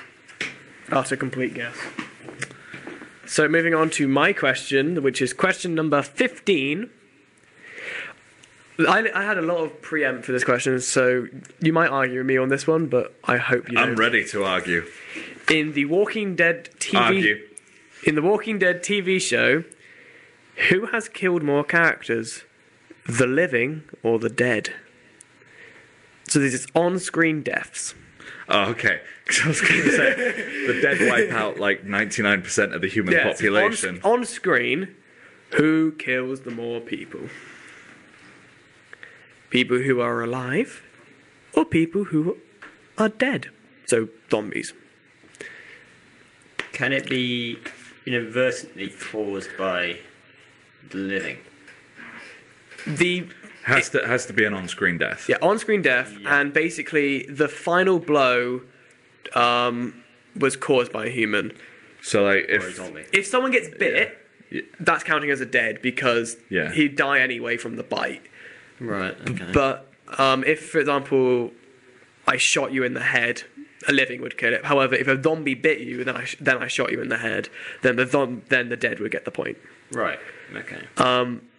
And there's no way you can argue against you with this one because I did get the entire list of characters up on the Wikipedia page and went through them all and said, all right, he got killed by that. Yeah, no, I'll take your word for it on this one. All right, it's very close, I will say. Yeah, I'll take your word for it. So that's question number 15. Okay. Moving on to... I'll give you an extra point, actually, if you can name the correct number. The correct number? If you can name the exact number that group has killed on screen. So 6.5 billion. On screen. On screen. So you got who killed more, the living or the dead? And if you get an extra point if you can name the number. I won't give the point to the closest because it's an extra point. All right. So this is my question 16, I believe. That's correct. Yep. Up on the screen, a bit of Luke Skywalker doing Shakespeare there. That's a show you need to do. You need to do the Shakespeare Star Wars script. I'd love to. Just getting the rights to it would be mad, though. True. So, but this is actually a Shakespeare-related question. I thought we need to inject a bit of culture into this show, so why not with Shakespeare? Why not? Okay. So, question number 16 is, in what Shakespeare play does the title character die in the third act? Now, just to put it into perspective, Shakespeare plays commonly have 5 acts. So that's basically the title character, like, for example, Hamlet dying halfway through the play. Oh, okay. So I want to know which title character in a Shakespeare play dies in the third act. Specifically, Act 3, Scene 2. Act 3, Scene 2. Look at Harry acting like that helps. All right. I'll move on to my question now. Question number 17. What Pokemon was the very first to be designed? So I'm looking for the Pokemon which was the very first to be created by Game Freak for the game. Wasn't this in Rick's last quiz on Pokemania? Possibly. I don't know. If it is, then there's an easy point for anyone who watches the Pokemania. We've only got, 3 more questions? Which I would say we do need to... Okay, so... Move quickly into... We're going to move on to the next question now. What percentage of gamers are women, according to the Video Game Voters website? No, this is based in the USA, so we're talking about gamer chicks in the USA. What percentage of gamers in the USA are women? You're going to give it to the closest number? Like 1 or 2 out? I'll give it to the closest person as long as they are within 5%. Okay. So, yeah, 5% either way. Cool. Okay, so I'm going to say that. Finally, I'm going to go to my final question. So question number 19. What Star Wars tribute has been included in every Marvel Phase 2 film so far? Because we've still got Ant-Man. So something which is a Star Wars tribute has happened in every single Marvel Phase 2 film. What is it? You look really smug. Like you've worked it out. No, I have no idea if it is this, but if it is, I'll be so happy. Yeah. I have the reasoning behind it as well. Like I have the list. I don't know what it is, but I'd really like to know. Well, we'll find out when we finish the quiz. Speaking of finishing the quiz, I believe it's your last question. Did you know that in Indiana Jones, on one of the hieroglyphs, R2-D2 and C-3PO. Don't steal it from me, man. I was dropping a fact bomb. Not everyone in the room knows it, just because you do. Sorry. God, that's just bad presenting there, Callum. Sorry, my friend. Tut, tut, tut. I do apologise. We have my humble apologies. Okay, right. Anyway, So, your final question. Callum, if you don't get this, I'm going to be shocked. I put this in to be easy on you. All right, go on. Come on. Because I thought my other questions were too hard. Give me the So, question. final question of the evening. In the Marvel Cinematic Universe, 4 of the Infinity Stones have been revealed so far. What are the names of the final 2? So far we have had the Mind Stone, the Power Stone, the Reality Stone, and the Space Stone. I want to know the names of the final 2. Got it. Callum thinks he has it. I'm not convinced. We'll see it in a moment. You do know what's really funny? What? We've mentioned one of them so far in the show. I've made an actual point so far on this show to actually mention the answer to every single question on my quiz. Every single question on my quiz, I have mentioned the answer to at some point so far tonight. Alright, so should we very quickly skim through the questions for the audience? Don't do the pictures apart from the ones that We'll need have it. to, yeah, for 1 or 2. Just All right, to go be on. safe. So question number 1, which superhero that has cameoed in the MCU is most commonly associated with the Soul Gem? Question number 2. In the extended Star Wars universe, what is the name of Luke Skywalker's son? In question number 3, who is the first companion of the Doctor to die on screen? Question number 4. In the Marvel Ultimate Universe, Peter Parker is replaced by a new Spider-Man. What is his real name? Question number 5. In Dragon Ball Z, not including the films or the specials, Goku has only killed 2 characters. Who are they? I can't wait to hear the answer to that one. I don't even care if I've got it wrong. I know the name. Keep going. We're fine. Chill out, man. I know. I just I want to give my answers. Next question. Why was the anime Death Note banned in China? Question number 7.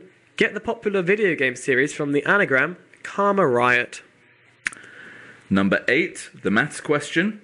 So I'm looking for the number of Titan shifters still alive in the anime, plus the total number of dual-type starter Pokemon, times, fill in the blank for DC's latest reboot, the new blank, divided by the number of Nerdemic shows I was on before becoming a host. Question number 9. In the upcoming Star Wars film, name the planet that has been in both trailers so far. Okay, question number 10. I'm going to leave this image up for a while for anyone who missed it before. Yeah.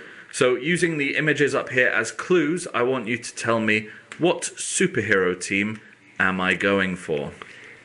Question number 11. In the graphic novel and film V for Vendetta, what is the name of the fascist political party? Question number 12. Name the actor from the comic book movie. They've appeared in 4 Marvel movies, played 2 characters. They've directed 2 MCU films. Their characters in all 4 movies appear in the comics as well. They've produced 3 MCU films and were executive producer on a further 2. And they've played an assistant in a Batman film. Question number 13. What does SHIELD stand for? What does SHIELD stand for in the Marvel? So, question 14. Music. I'm looking for the song, title, the artist, and the film that it is best known for. Deep down in Louisiana, close to New Orleans, way back up in the woods among the evergreens, there stood a log cabin made of earth and wood, where lived a country boy named Blank, who never ever learned to read or write so well, but he could play the guitar just like ringing a bell. In question number 15, in the Walking Dead TV show, who has killed more characters, the living or the dead? Question number 16. In what Shakespeare play does the title character die in the 3rd act? Question number 17. What Pokemon was designed first for Pokemon Fire Red? No, Okay. Pokemon Red and Blue, sorry. Okay. Question number 18. What percentage of gamers in the US are women, according to the Video Game Voters website? Question number 19. What Star Wars tribute was included in every Marvel Phase 2 film so far? And finally, question 20.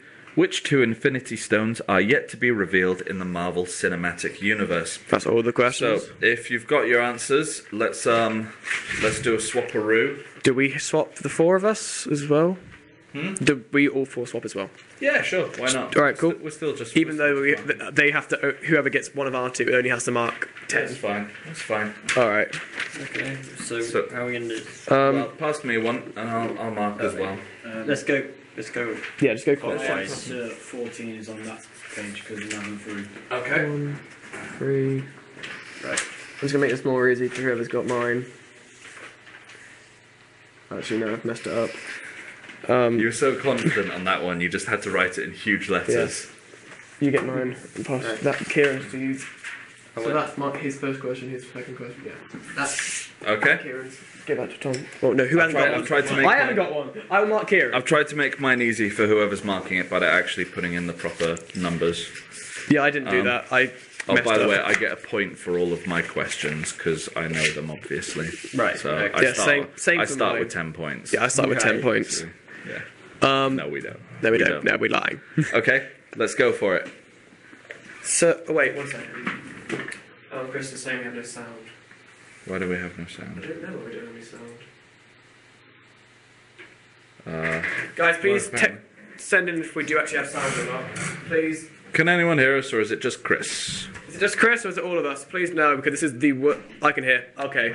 Okay, it's just Chris. Just Chris. Thanks, Chris. Tom is fine. Thanks, Chris, for nearly giving me a heart attack. That's good. Don't scare us like that, Chris. Chris, turn the volume back up. Yeah, put some headphones. Make sure if you're wearing headphones, make sure they're not broken. Right, let's do this. Oh, you nearly gave me a heart attack. So, question number 1. My question. Which superhero that cameoed in the MCU is most commonly associated with the Soul Gem? Harry, do you want to go first? Yep, Harry. No, I don't have this. Oh, have you got Callum's He's one? got mine. Oh, okay. So This is why it's going to be a bit confusing, isn't it? who's got my one then? I've got yours. Okay, you go first. then. I'll read. So you've put Adam Warlock. Yes, I have. What have you Tom? got, Tom? I've got Harry's, and he hasn't got an answer for one. Okay. And I've got Tom's, and he's gone with Banshee. I think it'd be easier if, we hold on to it. You and I hold on to their own, and these two swap. Really? Yeah, because they just be reading each other's, and then the person who has the question in front of them won't have to say anything. All right, fine. So you okay, get- so Harry, you take Tom's. You take Tom. So you ever give me mine back? And we just mark our own. You take mine. And Oh I'll yeah, I take do. yours. That's a good idea. Yeah. Yes. Right, That's okay. better. Because now it's not that confusing with these two. Okay. So the correct answer is Adam Warlock, Boom. who cameoed in a cocoon in Guardians of the Galaxy. That is debatable, though. That is like It is debatable. that's proper rumor mill stuff. But there. But if you do know your comics, you do know that he does hibernate in a cocoon, and he is most likely that character. Okay. I am not arguing. I got it right. That's why I said commonly associated. So, question number 2. In the extended Star Wars universe, what is the name of Luke Skywalker's son? Harry. Tom has put Roger. Solid guess. Nice. Harry hasn't gone for an answer for that one. Callum has gone for Ben Skywalker. The correct answer is Ben Skywalker. I knew it. Named after his Jedi Master, whose name he kept getting wrong, even when it came to naming his child. I really did just want him to turn around and say, look, we've got to the point now. You know that my name's not really Ben. Yeah. Okay. Kitty just opened the stream. Oh, yay. Oh, Kitty, you've missed the quiz. Oh, Kitty. Question Right. number 3. Who was the first companion to die on Doctor Who? Right, so Tom's put Rose. Harry's gone for Sarah Jane Smith. And Kieran, you've gone with River Song. Yeah. I've noticed with all of you have forgotten the classic series. Yeah, because I couldn't remember any companions from it. Although one of the guys did say Sarah Jane, who was from the classic series. Yeah, but the correct answer is Katrina. Katrina was a servant girl who was a companion of the first Doctor. She died in an episode called The Daleks' Master Plan, where she literally was fighting a... I was nice. I came up with easy questions that I knew Callum would get, because it's You were on that quiz! It's our last you show were together. on this quiz! You think I was paying attention? No. Do you know how hard it was for me to remember how many Nerdemic shows I was on before I was a host? I can't even remember. I got mine. Okay. Yeah, so the answer is Katrina. Okay, so question... what are we on? Question number 4? Yes. Yes, question number 4. In the Marvel Ultimate Universe, Peter Parker is replaced by a new Spider-Man. What is his real name? Right, Tom's gone for Bruce Banner. Harry's gone for Miles Monroe. And Callum's gone for Miles Morales, which is correct. It is Miles Morales. I knew I got the surname wrong. I made this way, way too easy for you, You really didn't I? did. Question number 5. In Dragon Ball Z, not counting the movies and the specials, Goku has only killed 2 characters. Who are they? No, I got this one wrong. All right, Harry. so Harry. So Tom has put Trunks and Piccolo. Harry's gone for Boo and Vegeta. And you've gone with Boo and Frieza? Yeah, I know it's wrong. I'm going to give you half a point.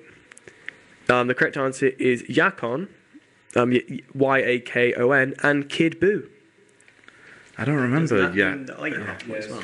Does that mean Harry gets half point? Oh, did you Yeah. put Boo as well? Yeah, I put oh, yeah, Boo as well. If you put one of those I two, don't you get half a remember point. that character. Well, you killed him. It's a villain. Oh. I might have to get you to spell that out for me later so I can quickly Google image them and remember it. Yeah, Yakon or Kid Boo.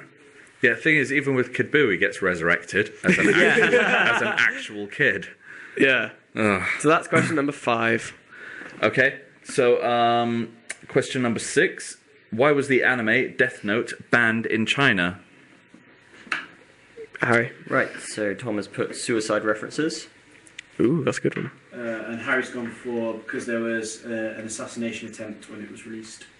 And Callum's gone for Light, the main character, working for the palace and still killing people. Police. Oh, police. Yeah. Oh, that makes more sense. Yeah.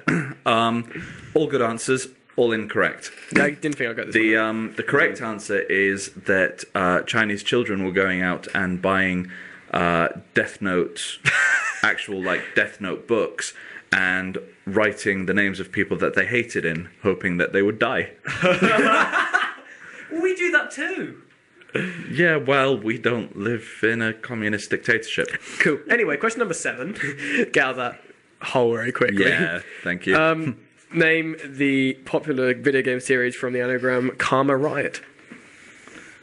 Tom has put nothing. Harry's gone for the always classic Karma Riot. Yeah, it was a great. And Kieran, you've gone with Mario Kart. Oh. Which you are correct. It is Mario Kart. Yeah, dyslexia.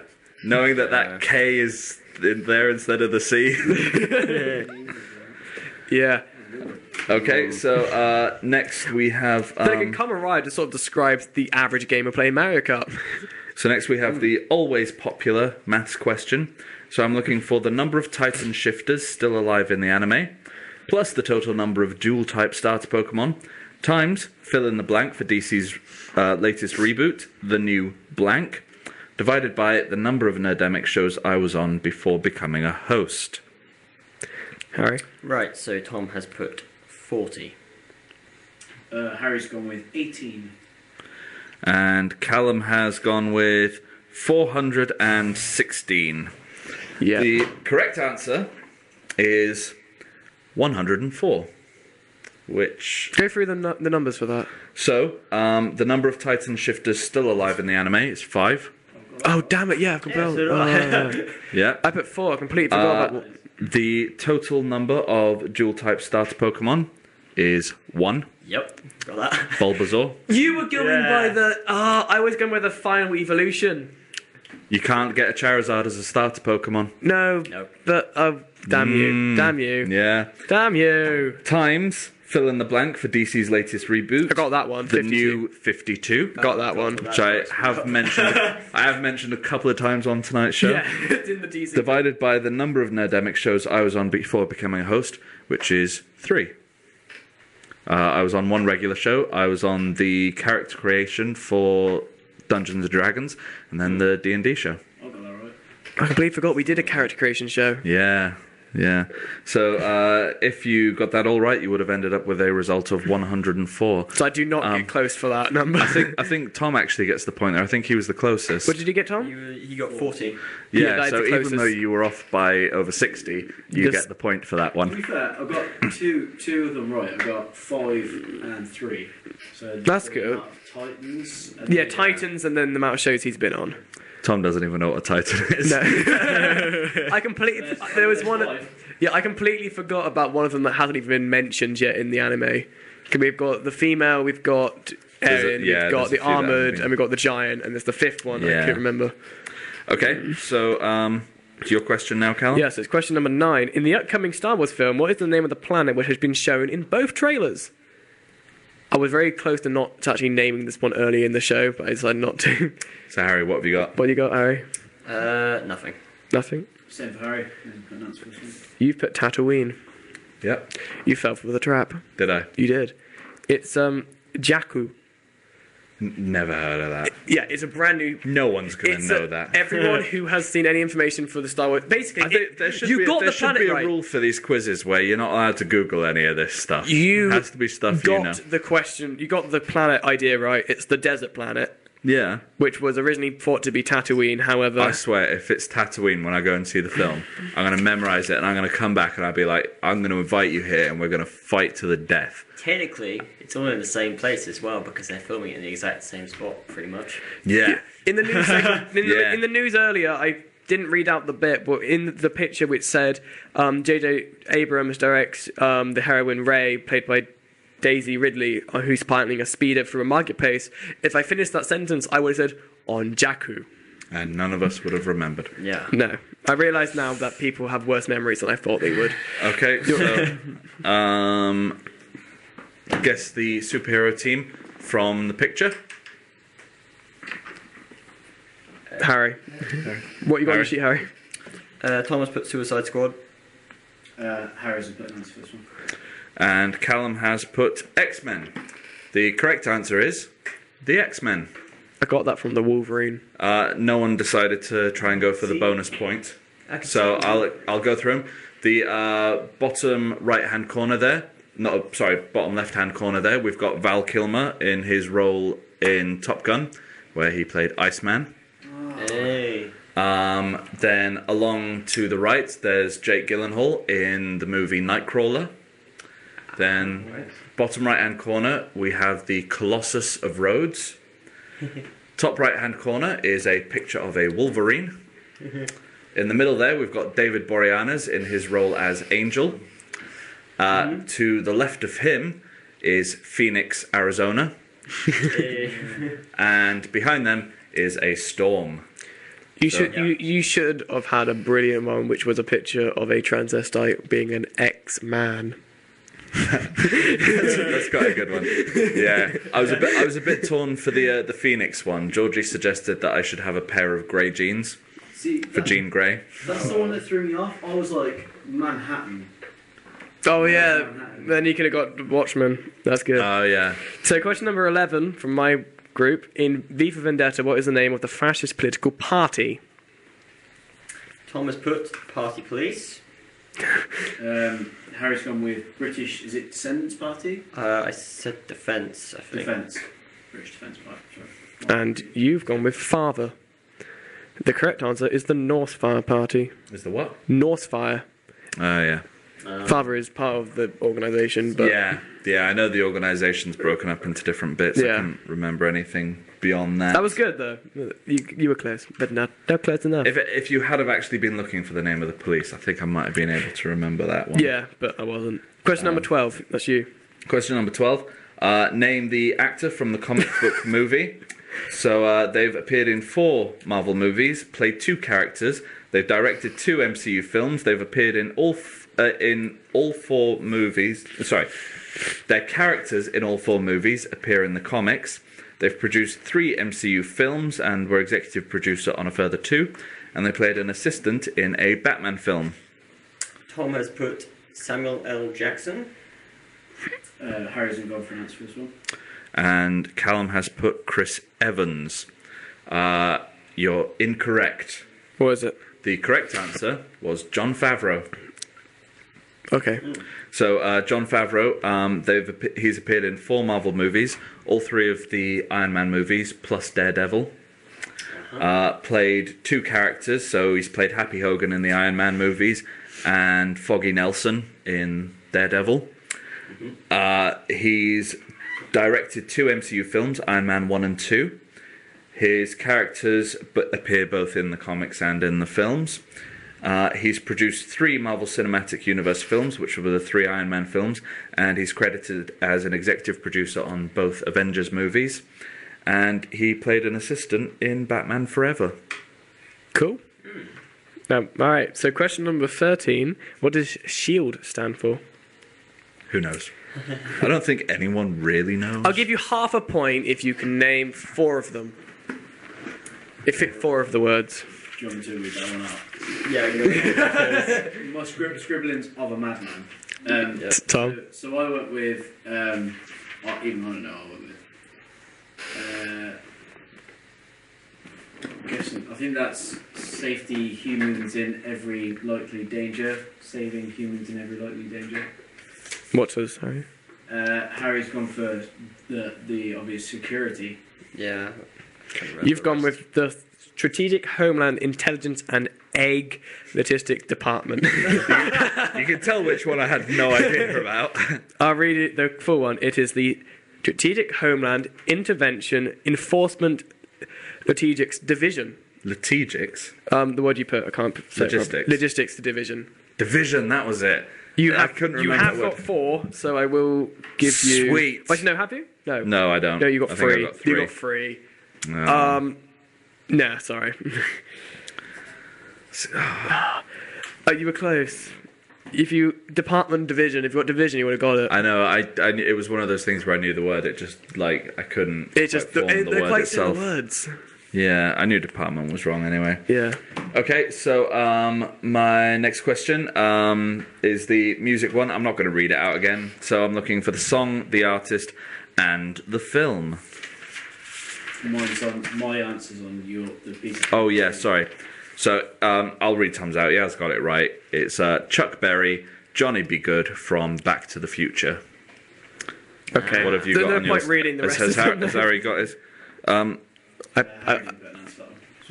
has put Logan, X-Men Origins, Wolverine. Like, I literally was guessing, and I just gone from Wooden Shack.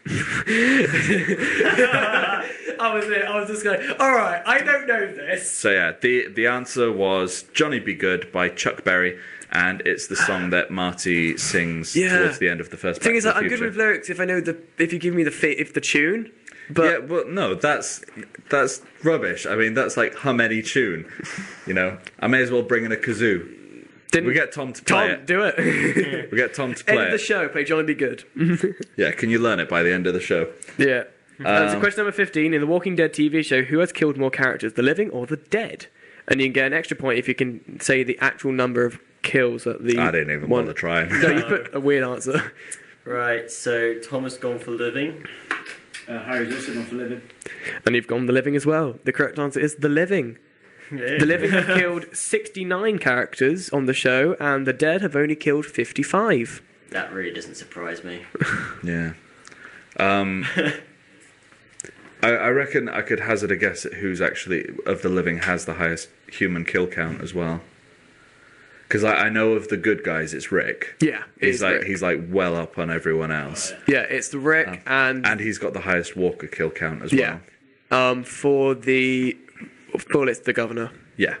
Because, I mean, there is that one where he just mows down a bunch of people. He sort of slaughters the entire of Woodbury. Spoilers for anyone who hasn't seen season 3. If you haven't, what's wrong with you? Yeah.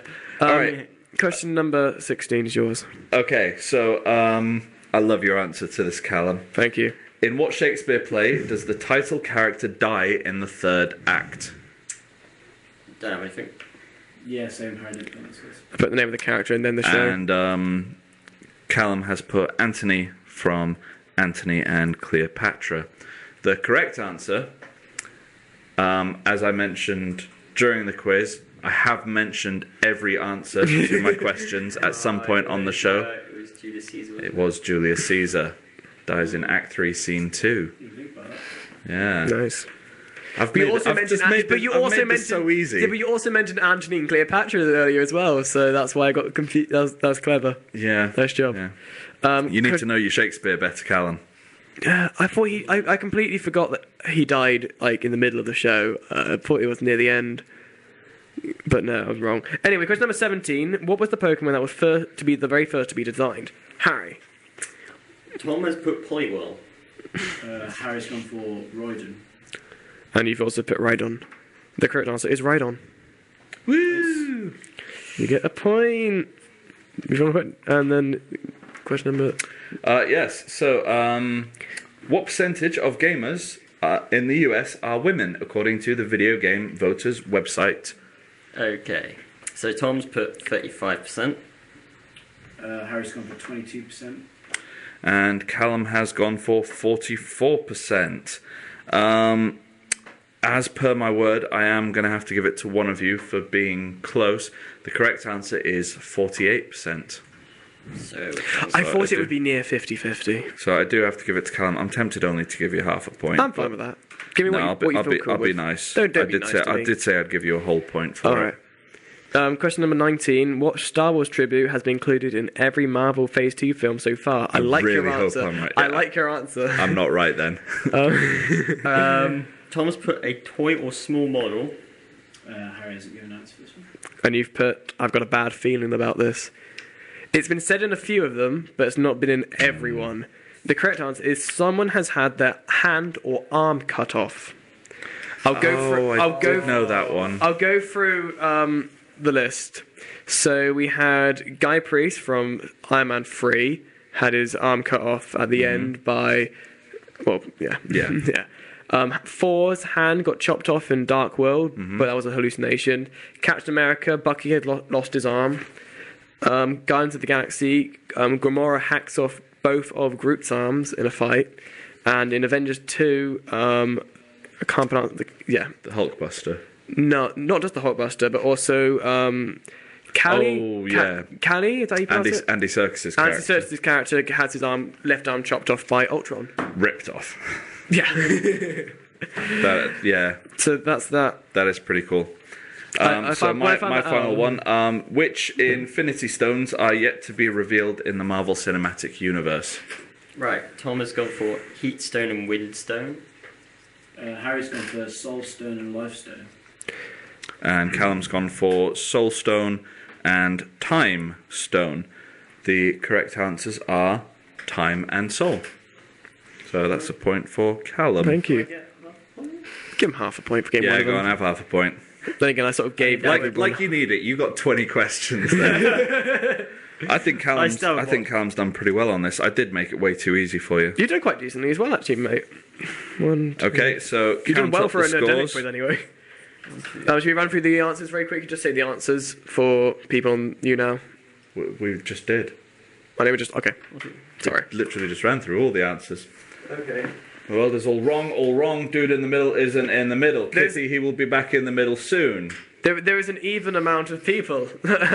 Also, Kitty, whose birthday it is coming up at the weekend. If you're looking for a 3DS game, don't listen to Jonas. Get yourself a Pokemon game. Get Pokemon X and Y or Alpha Sapphire or Omega And then Ruby. we can trade friend codes. And then we can battle together. Or recently, Pokemon Rumble World. I've been playing that quite a bit. But Pokemon Battle. How did we not have news about the new Pokemon games? What, Rumble World? No. Did you not know about the new Pokemon games? Are you talking about the Diamond and Pearl thing? Yeah. That was. Did you look at the date of that being released? Oh, no, I didn't. It was April 1st. Oh.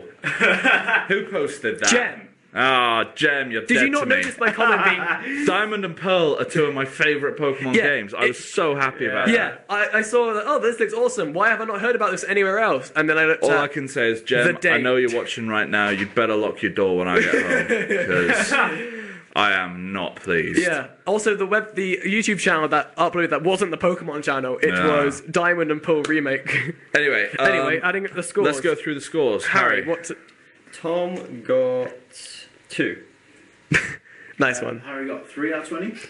Callum got 5 out of 20. And Kieran has 4 out of 20. So somehow, even though he's answered half the questions everyone else has, Callum has won this quiz.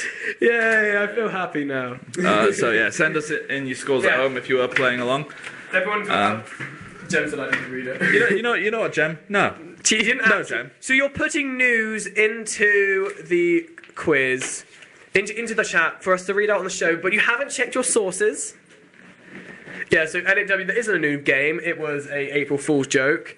The anime I was talking about earlier, Jem, was Code Geass Lucia the Revolution. And I'm back in the middle now, Kitty, so everything's fine. Okay, so we're going to press on with the show because we're running out of time. Yeah, I told you. Yeah, I know. We were having fun. Oh, yeah. Send in your scores, guys, by the way. Add up all the scores from that and send it in. So can you beat my 5 out of 20? Shouldn't be too hard. It really shouldn't. She didn't actually read it. Well done, Gemma. Unless you're me. That's what I mean. She didn't check herself. Gemma, I'm going to have to dock your pay.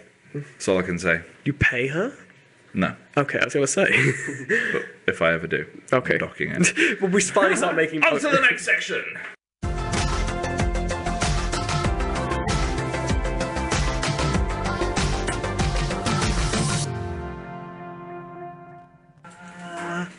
So it is the science section. I love the science section. It's kind of like an extra bit of a quiz, but where I'm always the quiz master. Okay, so for anyone who's never seen the show before, in the science section I am going to read out a number of sciencey facts. One of the facts is false. I've made it up, just off the top of my head. Because why not? The guys in the studio have to try and guess which one is the lie. They're allowed to confer with each other, but I'm not allowed to give them any clues. So, are you ready? Right, yeah. Are you sitting comfortably? I've just realised one of my images hasn't loaded, so one of them doesn't have a picture for it. All right, but that doesn't matter. That's so, fine. Fact number 1. The longest living cells in the human body are the muscle cells in the heart, which can live an entire lifetime. So it is, when I read this, it's specific muscle cells in the heart, and it only mentioned the human heart, so I don't know if this is the same for animals as well. Before you ask. Fact number 2. When glass breaks, the cracks move at speeds of up to 3,000 miles per hour. That's pretty fast. That's quite fast. Yeah. Question number 3. Fact number 3. Diamond is the only gemstone that contains only one element.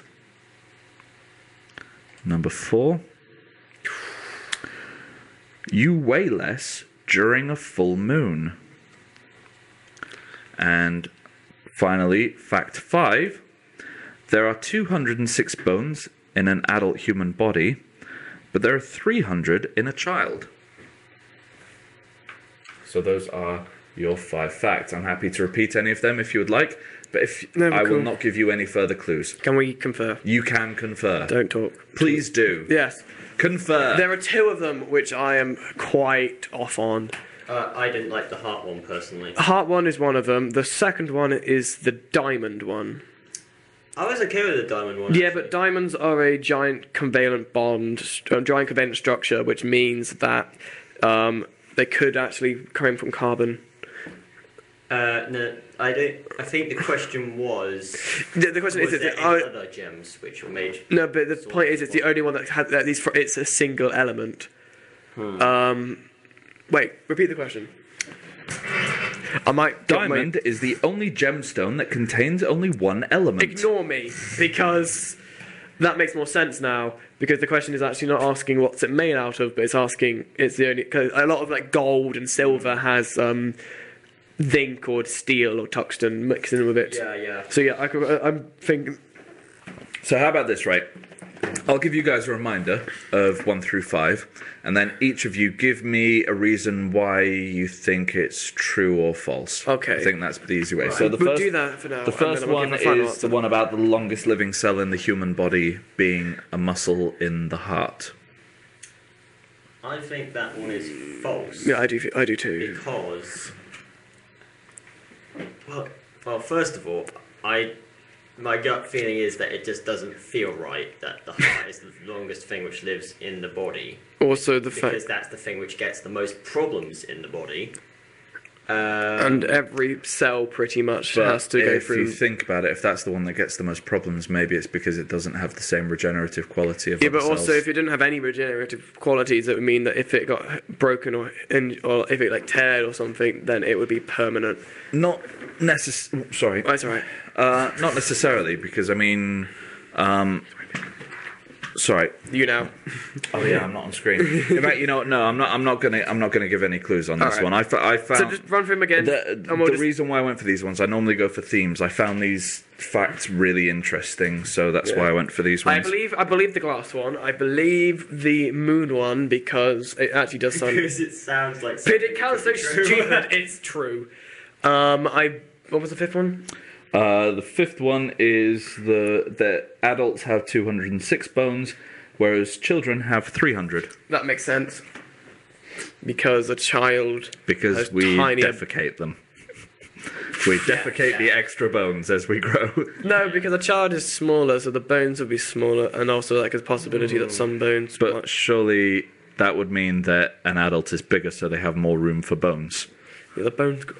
Alright, I'm going to go with number 1. Go with another one with you, and one of us will be right.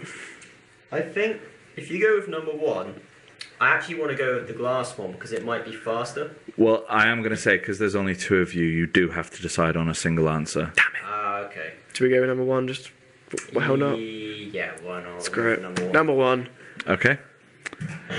You are correct. Hey!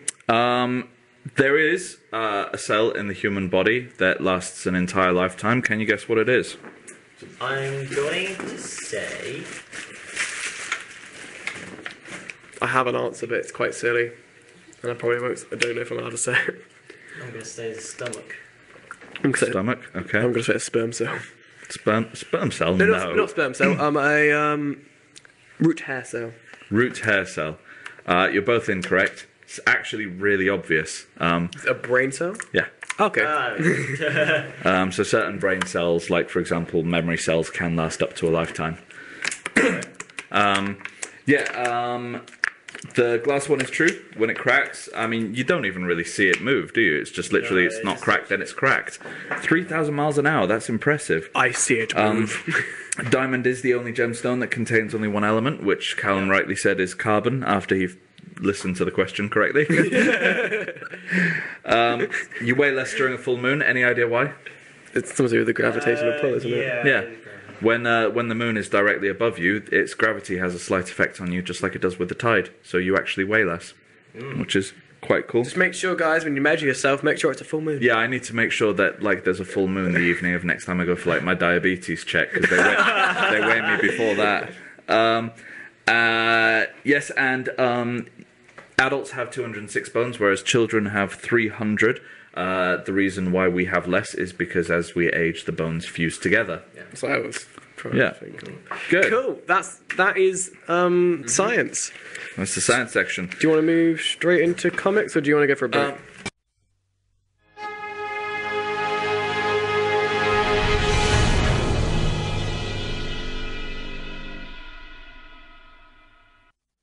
Boom. So, as I said, we're going to be doing the Joker for tonight's comic book character. I'm to be honest, I'm just really happy that I get to do something that's not Marvel. Never thought I'd start to get sick of Marvel. Last month, just being Marvel. It was over a month. It was like I was trying to count down every character. Missed a few, unfortunately, but we'll find time for them. So one little thing. I did mention that I chose that song because it was sung by Jared Leto, who is playing the Joker in the new Suicide Squad film. But I do have a question for you guys watching at home. By the end of the show, I want you to tell me how that song relates to another famous Joker. So send in your answers. No Google.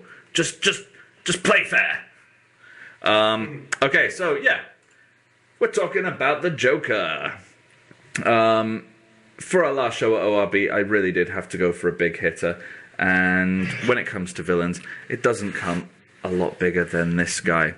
So, bit of in-story information. So, his real name is unknown. His first appearance was in Batman #1 in spring 1940. It's created by Bob Kane, Bill Finger, and Jerry Robinson, who did the concept.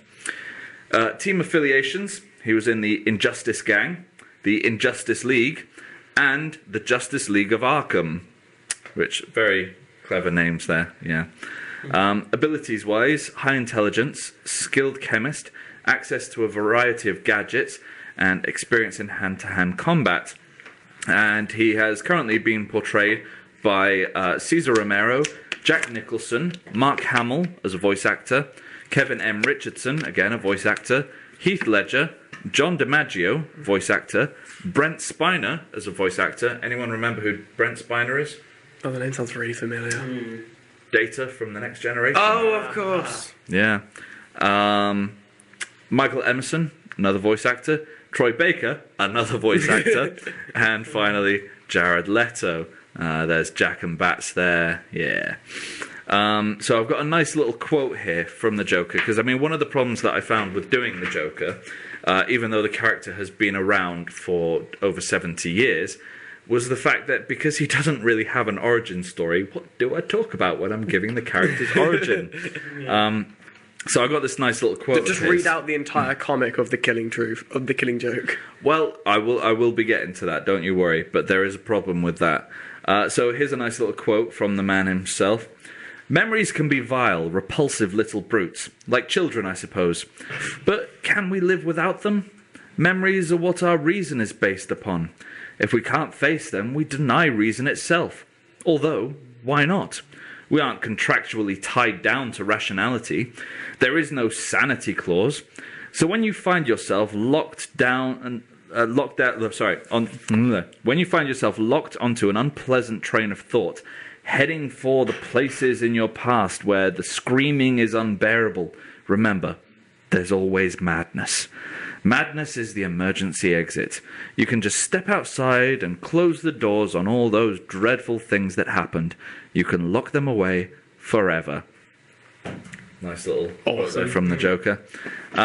So yeah, the Joker is a supervillain and the archenemy of Batman.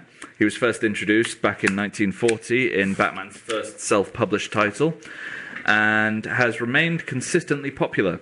The Joker is a master criminal with a clown-like appearance. As if no one knew that. I've spelled it out for you. Initially portrayed as a violent sociopath who murders people for his own amusement, the Joker later, in the 1940s, began to be written as a goofy trickster thief. That characterization continued through the late 1950s and 1960s, before the character became again depicted as a vicious, calculating, psychopathic killer. Basically, the reason for this was because the creators decided that they wanted the only Batman villains that killed people to be the ones that only appeared once, because then you fall into the problem. If you have a character like the Joker who kills and comes back regularly in the comics, you start to question Batman's one rule about not killing him and how the blood of all those people is on his hands. So for quite a long period, the Joker didn't actually kill anyone. He was a goofy clown, very similar to Cesar Romero's Joker in the Adam West TV series, which, wasn't really scary or anything like that. But it was terrifying and how overdramatic it was. yeah. So interpretations of the Joker's appearance in other media include Cesar Romero's in the 1960s, as I've mentioned, Jack Nicholson in Tim Burton's Batman, Mark Hamill in the Batman animated series and other DC animated universe shows, video games, that kind of thing. Heath Ledger played the role for director Christopher Nolan's Batman Begins sequel, The Dark Knight, and won an Oscar for his performance after his death. It's for Best Supporting Actor, wasn't it? Yeah, I don't think they have a Best Villain category. They're just constantly giving it to the Brits. Yeah. We do play villains in everything. So, for his backstory, his history, I have mainly gone for what we know about the Killing Joke, but here's some information. So, in Detective Comics number 168 in 1951, it revealed that he had been a criminal known as the Red Hood. In the story, the Red Hood falls into a vat of chemicals while escaping from Batman. He emerges with white skin, green hair, and a bizarre grin. So, film-wise, the most accurate one of these was actually Jack Nicholson's. Oh, sorry. Because, you do kind of see all that stuff happening. Though many have been related, a definitive history of the Joker has never been established in the comics, and his true name has never been confirmed. The most widely cited backstory can be seen in Alan Moore's The Killing Joke. Another hint towards Alan Moore there, with the V for Vendetta back in the quiz. It depicts him as originally being an engineer at a chemical plant, who quit his job to pursue his dream of being a stand-up comedian. But he failed miserably. He just wasn't funny. Desperate to support his pregnant wife, Jeannie, the man agrees to help two criminals break into the plant where he was formerly employed. In this version of the story, the Red Hood persona is given to the inside man of every job. Thus, it is never the same man twice. This makes the inside man appear to be the leader, allowing the two ringleaders to escape. During the planning, the police contact him and inform him that his wife and unborn child have died in a household accident. Stricken with grief, he attempts to back out of the plan, but the criminals strong-arm him into keeping his promise. As soon as they enter the plant, however, they are immediately caught by security, and a fatal shootout ensues, in which the two criminals are killed. As he tries to escape, he is confronted by Batman, who is investigating the disturbance. Terrified, the engineer leaps over a rail and plummets into a vat of chemicals. When he surfaces in the nearby reservoir, he removes the hood and sees his reflection: bleached, chalk-white skin, ruby-red lips, and emerald-green hair. These events, coupled with other misfortunes that day, drive the engineer through a massive personality shift that results in the birth of the Joker. So, yeah, that's kind of the closest we've ever had to an origin story for the Joker. But there is a moment at the end that Heath Ledger's Joker, I've mentioned on the show before, kind of takes a bit of homage from, which is that as soon as the story is finished, it's told in a series of flashbacks while the actual action is going on. He reveals that he has lied so often about his origin story, he can't actually remember which version is the truth anymore. So we think we're getting the full origin story of him, but it turns out it might just be one of his tricks. And it's very much like Heath Ledger's multiple stories about, do you want to know how I got these scars? It's not that he's making them up, it's that he genuinely can't remember which one is the truth, and he just tends to go with whichever one he thinks is the truth at the time. Interesting fact, well, I am going to go into the fact in a moment, but in a brief red carpet interview after it was revealed that Heath Ledger had died, someone asked Jack Nicholson, if they had anything to say about Heath Ledger's death, because Heath had come to him for advice before playing the Joker, and Jack Nicholson responded by saying, "I told him not to do it," implying that Nicholson, who's known for being a little bit wacky anyway, knew the damaging effect playing the Joker could have on someone, especially a method actor like Heath Ledger. There's a nice picture of some of the various Jokers that we've had. So this one here, this is from the New 52 reboot. In the New 52, the Joker, whilst in Arkham, goes to the Dollmaker, who's kind of a minor Batman villain that's recurred a few times, and gets him to cut off his own face, which he then leaves plastered to a wall and disappears. And basically everyone thinks he's dead, except for Batman, who isn't willing to believe that the Joker could possibly be dead. And of course he's not. He does make a return and starts trying to recreate some of his original crimes. For example, one of his first ever murders was against the mayor of Gotham, so he targets the mayor. And he ends up capturing every member of the Batman family, not just like, Robin. He gets Robin, Batgirl, Nightwing, and Jason Todd, who at the time is the Red Hood. Yeah. And there's a lovely, lovely scene where they all have dinner together. Yeah. So yeah, the New 52, that's kind of where they've taken it to the next level. At one point, he even says to Harley that she should have her face cut off as well.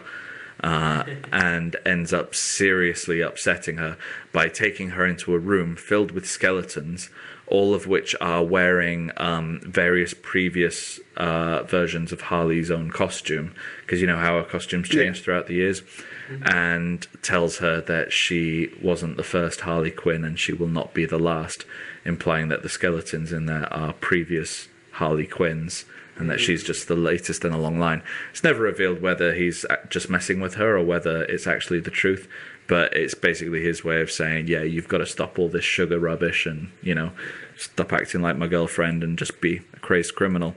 Here we have an image of him in the Arkham games. If you're not into comics, but you like the Joker films, the films he appeared in, obviously the Batman ones, and you're into video games, I can't recommend the Arkham games strongly enough. They're some of the best games I've ever played. And Mark Hamill as the Joker was just amazing. In Arkham Origins, it's actually after Mark Hamill retired from the job, but the actor that they had to voice him does a very good Mark Hamill impression. And little Easter egg is actually the guy who voices Ezio Auditore in the Assassin's Creed games. So, Joker and Ezio, one and the same.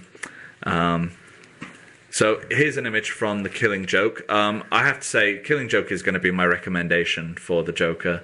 The New 52 stuff, especially the return of the Joker, is great. Death in the Family is a really good one. That's where the Joker does kind of take it a bit too far. But this one is amazing. Just a bit. Yeah, this is where, you find out a lot about the Joker himself, and he actually manages to make Batman laugh at one point, which I think is great. It's not a terribly long one either, and I know it's available at the Oxford Library, so it's worth having a look in your local library if you don't want to pay for it. But I've got this image up specifically because we're going to talk briefly about Jared Leto as the Joker, and what better way than... Oh, look at that. Look at that. This was the first reveal picture we had of him, of course.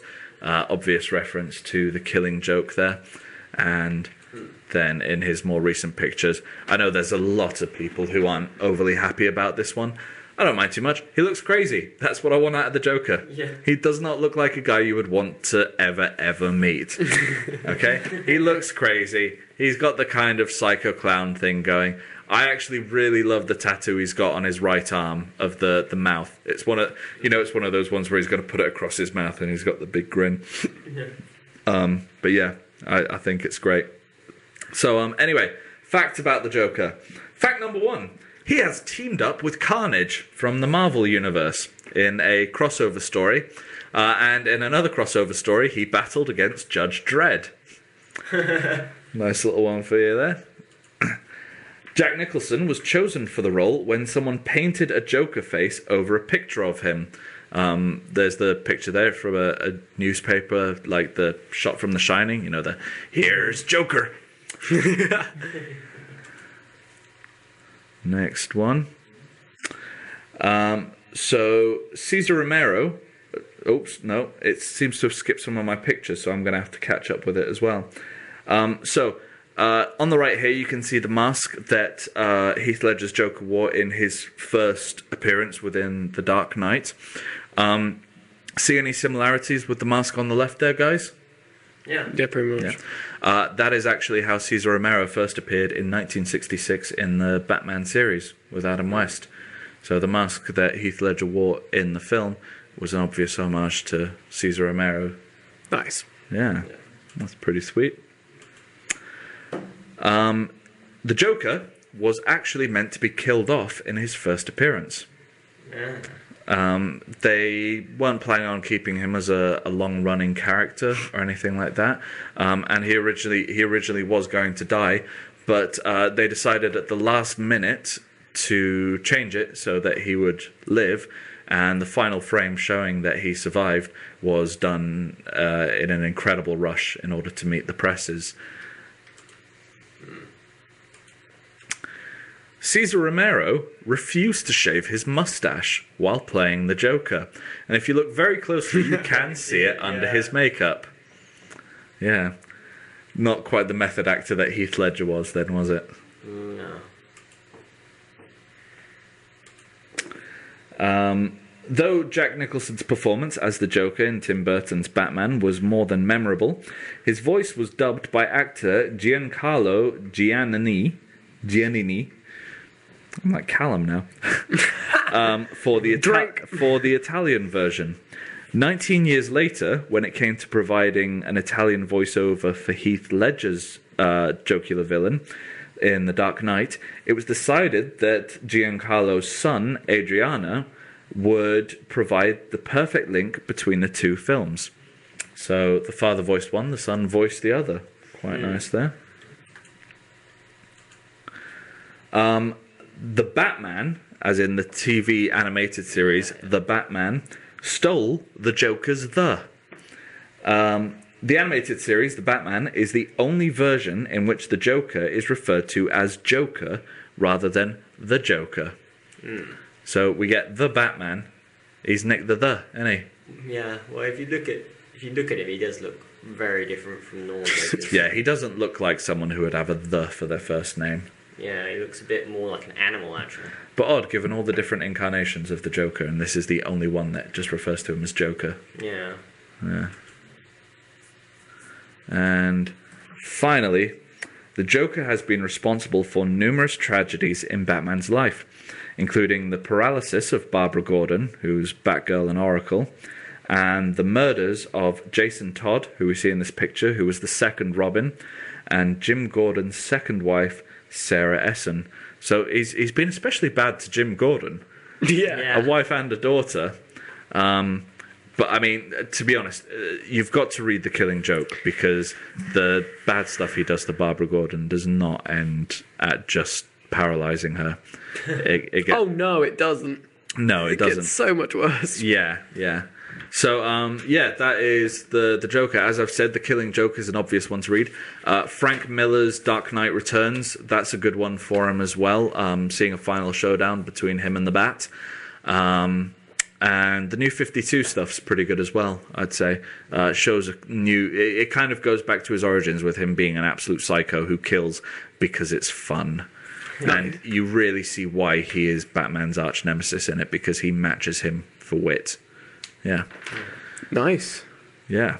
So we did have some comic book news as well, which we can quickly rush through this. Let's go. So we've had some information teasing about the big change in the Marvel universe, in the comic books, relating to the Avengers. First of all, part of the Secret Wars big event that's currently happening, which will start happening, which starts this Wednesday, part of Free Comic Book Day, has a release of the all new Avengers. First of all, the new team, which is the Vision, female 4, someone in the Iron Man suit, people think it's Tony or could be Pepper Potts, Miss Marvel, Miles Morales Spider-Man, and the latest Captain America, also known as Sam Wilson, which is Falcon. Falcon. There was also a couple of really quick teasers related to this. Go to pick number 5. And Nova. I forgot Nova. Sorry, Nova. In pick 5. Next one, sorry. That was 5. Yeah, I know, but I forgot the... Oh, okay. Yeah. It's pointing out here that Tony Stark isn't going to actually be funding this team. Another point is number 6. That we actually don't know who is inside of the Iron Man suit, but we do know that he is a founder of the Avengers team. Probably will be Tony Stark, but that's a point. And finally, the final quote is... Oh, wait, that is it. Sorry. Okay. Final information there, where was a picture, is that with all the stuff with the female 4 at the moment, it will be finally released on this month.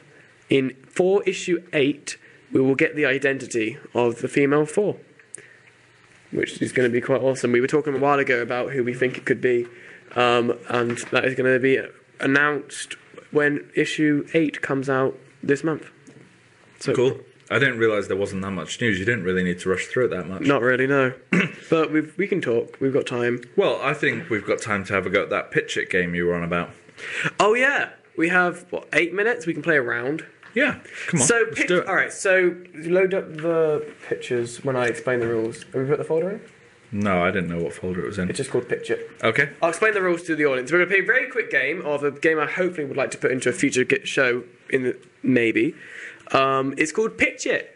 Well, basically, me and Kieran choose a number between 1 and 23, and then that will then reside to a picture that we have on the system, which is of either a comic book, a comic game, or a board game, or a book. And we have to pitch, very quickly, I'm going to say we have 30 seconds to a minute, it's off the top of my head, Okay. to pitch that to Harry, where he gets to choose one of us to see who wins. Similar to last week when we did the casting, but this time we have to give a bit of reason, and you have to either be a movie, a play, or a musical.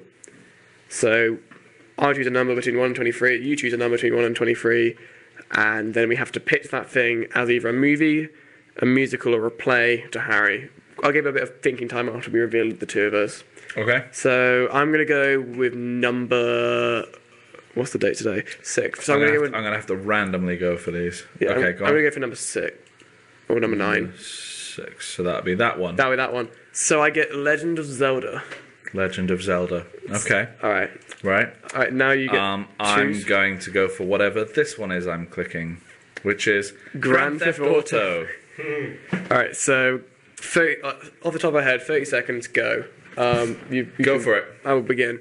So I'm going to base is as a musical. Mm-hmm. It will be Legend of Zelda Live. Right. It will be taking part in the because of the timeline. It will be part of the Ocarina Kid timeline, so leading from Ocarina of Time into Majora's Mask. Right. It will be following the main story of the game. However, we'll be including some musical renditions.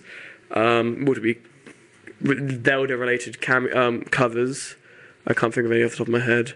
Okay. But so the ocarina would be the... Time's up. Yeah. All right. Okay. Fuck, that was terrible. Your go. Grand Theft Auto. TV show. Right. Breaking Bad.